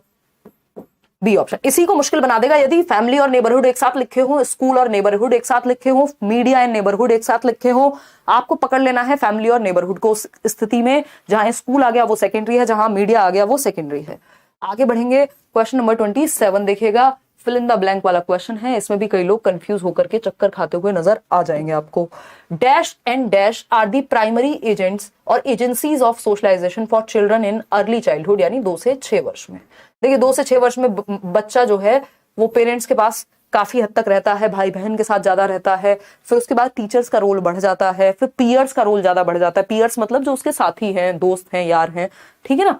तो रिलीजियस ऑर्गेनाइजेशंस एंड लॉ, भैया रिलीजियस ऑर्गेनाइजेशन प्राइमरी नहीं हो सकता। Neighbourhood and social policies primary नहीं हो सकती, क्योंकि दोनों प्राइमरी पूछा है। Print media and school, print media primary नहीं होता, ना स्कूल होता है। तो फैमिली एंड नेबरहुड हो सकते हैं। यही बात मैं आपको थोड़ी देर पहले समझा रही थी कि परिवार और नेबरहुड कहीं भी चला जाता है। नेबरहुड बेचारा, इसका अपना कोई अस्तित्व खास है नहीं। नेबरहुड आपके स्कूल के साथ आ जाए तो सेकेंडरी बन जाएगा, और अगर फैमिली के साथ आ जाए तो ये प्राइमरी बन जाएगा। क्लियर है बात? कोई दिक्कत, परेशानी, दर्द, समस्या हो तो आप बता दीजिए, मेरे ख्याल में तो नहीं होगा। परिवार और आस पड़ोस जो है वो प्रारंभिक वाले अवस्था में क्या हो गए? प्राइमरी एजेंट्स हैं। प्राइमरी एजेंट्स वैसे परिवार ही होता है, चाहे अवस्था कोई भी हो। देखिएगा, उतने खराब क्वेश्चन घुमा करके नहीं पूछता जिसमें आप फंस पाए। फंस इसमें भी सकते हैं, बट जरूरत नहीं पड़ेगी इससे ज्यादा जानने की। विच of the following statements represent a gender stereotype, यानी कौन सा लिंग रूढ़िवादिता को दर्शाता है, ये पूछा है। पहला ऑप्शन है girls are equally competent in academics as boys, यानी लड़कियां लड़कों की तरह ही शैक्षिक क्षेत्र में सक्षम हैं। तो ये तो दोनों में से किसी को कम दिखाई नहीं रहा, तो ये तो स्टीरियोटिपिकल नहीं है। Girls are always well behaved, gentle and emotional, यानी लड़कियां हमेशा अच्छा व्यवहार करती हैं, कोमल और भावुक होती हैं, वहीं लड़के बदतमीज होते हैं। ये तो स्टीरियोटिपिकल है, बट अभी इसमें लड़कों की कोई बात नहीं हुई, हो सकता है इससे बेटर ऑप्शन हो। Both boys and girls have competency to do well in sports, हाँ दोनों लड़के और लड़कियां अच्छा कर सकते हैं स्पोर्ट्स में। डिपेंड करेगा किसका कितना इंटरेस्ट है, किसका कितना कैसा बायोलॉजिकल कंस्ट्रक्ट है, बहुत सारी चीजें हो सकती हैं, फैक्टर्स जो हैं, लेकिन लड़का और लड़की होना फैक्टर नहीं होगा, स्पोर्ट्स में अच्छा करने का आधार नहीं होगा। Girls can handle both education and family in the same way as boys do, यानी लड़कियां लड़कों की ही तरह शिक्षा और परिवार दोनों को संभाल सकती हैं। बताइएगा क्या कह रहे हैं आप लोग? बी ऑप्शन बिल्कुल ये कह रहा है कि girls are always well behaved, gentle and emotional, लड़कियों को तो बहुत प्यार से बात करनी चाहिए, कोई कुछ कहे तो चुप हो जाना चाहिए, लड़कियां उल्टे जवाब देती हुई अच्छी नहीं लगती हैं, है ना, लड़कियां जीते हुए भी अच्छी नहीं लगती हैं कई लोगों को। तो ये क्या हुआ? ये हो गया स्टीरियोटिपिकल बिहेवियर, है ना। लड़के भी इमोशनल हो सकते हैं भाई, वो भी वेल बिहेव्ड हो सकते हैं, ये तो क्वालिटीज है, कोई भी डेवलप कर सकता है। क्योंकि लड़कियों का सोशलाइजेशन हमने ऐसा करा दिया कि उनको दवा ही दो, तो फिर तो आपको ऐसी ही नजर आएंगी, अंदर से कुछ और भी हो सकता है। तो B option is the right answer over here. बाकी सब ठीक है। क्वेश्चन नंबर 29 देखिएगा, और 2-3 क्वेश्चन है, फिर आप सोने जा सकते हैं। क्वेश्चन नंबर 29 है boys are always good in science and girls are always good in music, यानी लड़कियां संगीत में अच्छी होती हैं और लड़के जो हैं वो विज्ञान में अच्छे होते हैं। ये स्टेटमेंट क्या रिफ्लेक्ट करता है? इस स्टेटमेंट से मुझे स्टीरियोटाइपिंग की बू आ रही है, यानी स्मेल कर रहा है ये स्टेटमेंट। कैसा? स्टीरियोटिपिकल, ठीक है ना। जेंडर इक्विटी नहीं है कि जेंडर को ध्यान में रख करके जहां जैसी जरूरत हुई तो आपने वो काम कर दिया। पैरिटी भी नहीं है, पैरिटी भी पॉजिटिव वर्ड है, इक्विटी भी पॉजिटिव वर्ड है एक, कि ये होना चाहिए, समता होनी चाहिए, अनुरूपता होनी चाहिए, आप भेदभाव ना करें, ये पैरिटी है, ठीक। आइडेंटिटी होता है कि आप अपने आप को कैसे आइडेंटिफाई करते हैं, मेल या फीमेल के रूप में। स्टीरियोटिपिकल थॉट है ये कि लड़के साइंस पढ़ें और लड़कियां जो है वो म्यूजिक पढ़ें। और ये हमें यहाँ ध्यान रखना है, ऐसा नहीं करें कि आप एक ग्रुप बना रहे हो, आपको एक सिचुएशन बेस्ड क्वेश्चन दिया जा सकता है लैंग्वेज मुश्किल करने के लिए, कि जब आप म्यूजिक के लिए एक ग्रुप बना रहे हैं, एक इंटर स्टेट या इंटर स्कूल म्यूजिक कंपटीशन है, तो आप लड़कियों को चूज करते हैं, और जब आपको स्पोर्ट्स या साइंस या मैथ्स के लिए कुछ एग्जीबिशन लगवानी है तो आप लड़कों को चूज करते हैं। मतलब आप स्टीरियोटिपिकल हो रहे हैं, रूढ़िबद्धता दर्शा रहे हैं, जो कि गलत है। तो D option is the right answer over here. Question number है 30th, सेकंड लास्ट है शायद ये। देखिएगा क्वेश्चन नंबर 30th बताइएगा, how should a teacher deal with gender stereotypes prevalent among students, यानी एक टीचर को, क्योंकि बच्चे समाज से ही आ रहे हैं, सबसे पहले समाजीकरण कहां से सीख रहे हैं? परिवार से सीख रहे हैं। परिवार किसका हिस्सा है? समाज का ही छोटा रूप है, मिनिएचर वर्जन है। तो स्टीरियोटाइप क्योंकि समाज में चल रहे हैं, परिवार में भी कहीं ना कहीं हो सकते हैं, तो उस केस में वो स्टीरियोटाइप को धारण कर सकता है कि यार मैं तो लड़का हूं, मैं तो लड़की हूं, या वॉटेवर। अब ये जो प्रिवेलेंट है इस तरह के स्टीरियोटाइप, इनको ठीक करने के लिए, इनके साथ डील करने के लिए एज अ टीचर आपको क्या करना चाहिए? पहला ऑप्शन है promote gender typical roles among students. Gender typical नहीं भाई, जेंडर नॉन टिपिकल, ठीक है ना। तो ये तो गड़बड़ हो गई, इससे तो कोई डील नहीं हो पाएगा। प्रेजेंट रियल लाइफ एग्जांपल्स, ये बिल्कुल सही बात है। काउंटर करने के लिए स्टीरियोटाइप को आप रियल लाइफ एग्जांपल्स दे सकते हैं, लड़कियों के जो अलग अलग क्षेत्र में काम कर रही हैं, या लड़कों के जो ऐसे क्षेत्र में काम कर रहे हैं जिनको महिलाओं के लिए बताया जाता है। तो practice same gender based grouping of students, जी नहीं। अवॉइड भी नहीं कर सकते डिस्कशन, तो बी ऑप्शन ही सही है। ये हम कर चुके हैं किसी एक सेशन में, मुझे याद आ रहा है। क्वेश्चन नंबर 31 देखिएगा, सेकंड लास्ट क्वेश्चन है, अभी एक दो क्वेश्चन और हैं इसके बाद। Which statement is correct about socialization of very young children, छोटे बच्चों के सामाजिकरण के बारे में कौन सी बात सही है? तो स्कूल प्राइमरी होता है, कब से होने लग गया school primary agent, school secondary agent होता है। फैमिली प्राइमरी होती है, ये तो सही लग रहा है। पीयर ग्रुप यानी आपके साथी समूह, आपके दोस्त, आपके एजमेट्स, आपके क्लासमेट्स प्राइमरी होते हैं, सेकेंडरी होते हैं सरकार, ठीक। प्रिंट मीडिया प्राइमरी होता है, जी नहीं। एकमात्र सही उत्तर है बी ऑप्शन, जो कि आपने मुझे लगता है दे ही दिया है 90% लोगों ने। चलिए आगे बढ़ेंगे फटाफट से। नेक्स्ट क्वेश्चन है 32 या 32 या 32वां सवाल, जो कि आखिरी सवाल है आज के लिए, ठीक है ना। जेंडर इज व्हाट, जेंडर क्या है या लिंग क्या है? शेप्ड बाय सोशल स्ट्रक्चर्स, सामाजिक संरचनाओं द्वारा निर्मित एक अवधारणा है जिसको जेंडर कहते हैं। सही है या गलत है? सही लग रही है बात तो हमें। टोटली डिटरमिन्ड बाय हेरिडिटी यानी सिर्फ आनुवांशिकता से या वंशागत कारकों से निर्धारित होने वाली एक संरचना है, समाज का इस पे कोई प्रभाव नहीं पड़ता है। Wow, wonderful. फिर आते हैं pre determined bye genetic characteristics, again same बात कि इसको तो जीन्स ही या बायोलॉजिकल कंस्ट्रक्ट ही निर्धारित कर रहे हैं। एन इनेट क्वालिटी, जन्मजात प्रवृत्ति होती है, जन्मजात प्रवृत्ति नहीं होती है, समाज के द्वारा हम सीखते हैं कि कैसे हमें व्यवहार करना है। मैं लड़की हूं, मैं लड़का हूं, ये बोलना भी हम समाज से सीख रहे हैं, ठीक है ना। तो शेप्ड बाय सोशल स्ट्रक्चर्स, जो लिंग की एक संरचना है या भूमिका है या कॉन्सेप्ट है, वो समाज द्वारा निर्मित संरचनाओं में से एक है, जैसा समाज ने उसको बनाया है या दिखाया है, तो शेप किया जाता है जेंडर को। जबकि यहां अगर सेक्स लिखा होता तो हम कह देते हैं ये बायोलॉजिकल कंस्ट्रक्ट है, उसमें भी हम सिर्फ हेरिडिटी नहीं कहेंगे, अगर ऑप्शन ही ना हो किसी और चीज का तब आप कह सकते हैं। तो gender is a social construct. Batches आप करियर ऐप पे जाकर के एनरोल कर सकते हैं। इसका जो पीडीएफ है वो मिल जाएगा आपको टेलीग्राम चैनल पे, टेलीग्राम चैनल का लिंक मिल जाएगा डिस्क्रिप्शन बॉक्स में। आउट ऑफ 32 क्वेश्चंस कितने आपने ठीक किए वो आप कमेंट्स में बताएंगे। आपको चीजें समझ में आई नहीं आई वो भी आप कमेंट्स में बताएंगे। ये सेशन आपको पसंद आया कि नहीं आया वो भी आप कमेंट्स में बताएंगे। और रिवीजन जरूर करेंगे। ये पीडीएफ आपको मिल जाएगा टेलीग्राम चैनल पे, करियर लैब पर जाकर के। सीटेट के बैचेस और बिहार वाले जो बैचेस हैं उनमें आप एनरोल कर सकते हैं, जिनको भी प्रॉपर सभी टीचर्स के साथ पढ़ने की इच्छा हो। मैं वहां सीडीपी आपके साथ डिस्कस करूंगी, ठीक है। चलिए, बी योर ओन कांस्टेंट, अपने साथ बने रहिए। ये है Telegram channel let's learn squad. किसी भी फेक चैनल से, किसी भी फेक वेबसाइट से, किसी भी फेक ऐप से लेट्स लर्न के नाम पे जो कोर्स बेच रहे हो उनसे आपको बच के रहना है। पैसा डूबेगा, सीखने को कुछ नहीं मिलेगा और फिर आप मेल करेंगे, मुझे लगेगा बुरा, ठीक। चलिए, खैर धन्यवाद आपका। आज के लिए इतना ही। मजा आया होगा आपको। मैंने शिफ्ट वाइज जो ये क्वेश्चंस मेंशन किए हैं, कैसा लग रहा है ये आइडिया या ठीक लग रहा है? थोड़ा सा दिमाग में आता है, सीरियसनेस आती है कि नहीं आती है देख करके, वो भी आप बताएंगे। टाइम इसमें लगता है तो कभी कभी ऐड करेंगे, कभी कभी नहीं भी करेंगे, ठीक है ना। चलिए, आज से ये सेशन आपके 2 दिन पहले से शुरू हो चुका है। एक टॉपिक हम डेवलपमेंट कल कर चुके थे, आज हमने एक टॉपिक कर लिया है सोशलाइजेशन और जेंडर। और नेक्स्ट टॉपिक जो होगा हमारा वो रहेगा, नेक्स्ट है आपका आई थिंक प्याजे, वाइगोस्की और कोहलबर्ग। इनके क्वेश्चंस हम कल करने वाले हैं और तीनों के हो सकता है एक सेशन में ना हो पाए क्योंकि इनसे क्वेश्चंस ज्यादा आ रहे हैं आजकल, तो 2-3 सेशन लग जाएं प्याजे, वाइगोस्की और कोहलबर्ग में। तो कल मिलेंगे 9 बजे, पूरी कोशिश रहेगी। समय बहुत ज्यादा लगता है इसमें बट कोई बात नहीं, मजा आ रहा है ना। तो इससे पहले 2 सेशन हो चुके हैं। एक 30 आउट ऑफ 30 क्वेश्चंस मैंने प्रैक्टिस कराए थे आपको, एक फर्स्ट क्लास ली थी। कई सारे सेशंस हैं, मैं आपको एक अलग से प्लेलिस्ट बना करके डिस्कस करूंगी। मैथ्स क्लास कब से होगी करा देंगे वो भी, डोंट वरी, ठीक है जी। चलिए, टेक केयर, बाय बाय। आज के लिए बहुत बोल लिया मैंने। आज मैंने शाम में बैच की भी छुट्टी रखी हुई थी क्योंकि थोड़ा सा टायर्डनेस थी। फिर कोई दिक्कत नहीं, आप लोग के साथ अभी चीजें बढ़िया हैं, एनर्जी एकदम फर्स्ट क्लास हो गई है। कल मिलते हैं बैच में भी और यूट्यूब पे भी। चलिए, टेक केयर, बाय बाय, ध्यान रखिए अपना। All the best. Like share subscribe कर दीजिएगा सेशन पसंद आया हो तो। Thank you, bye bye. जाओ, निकल लो, टाटा, अपने घर जाओ, घर में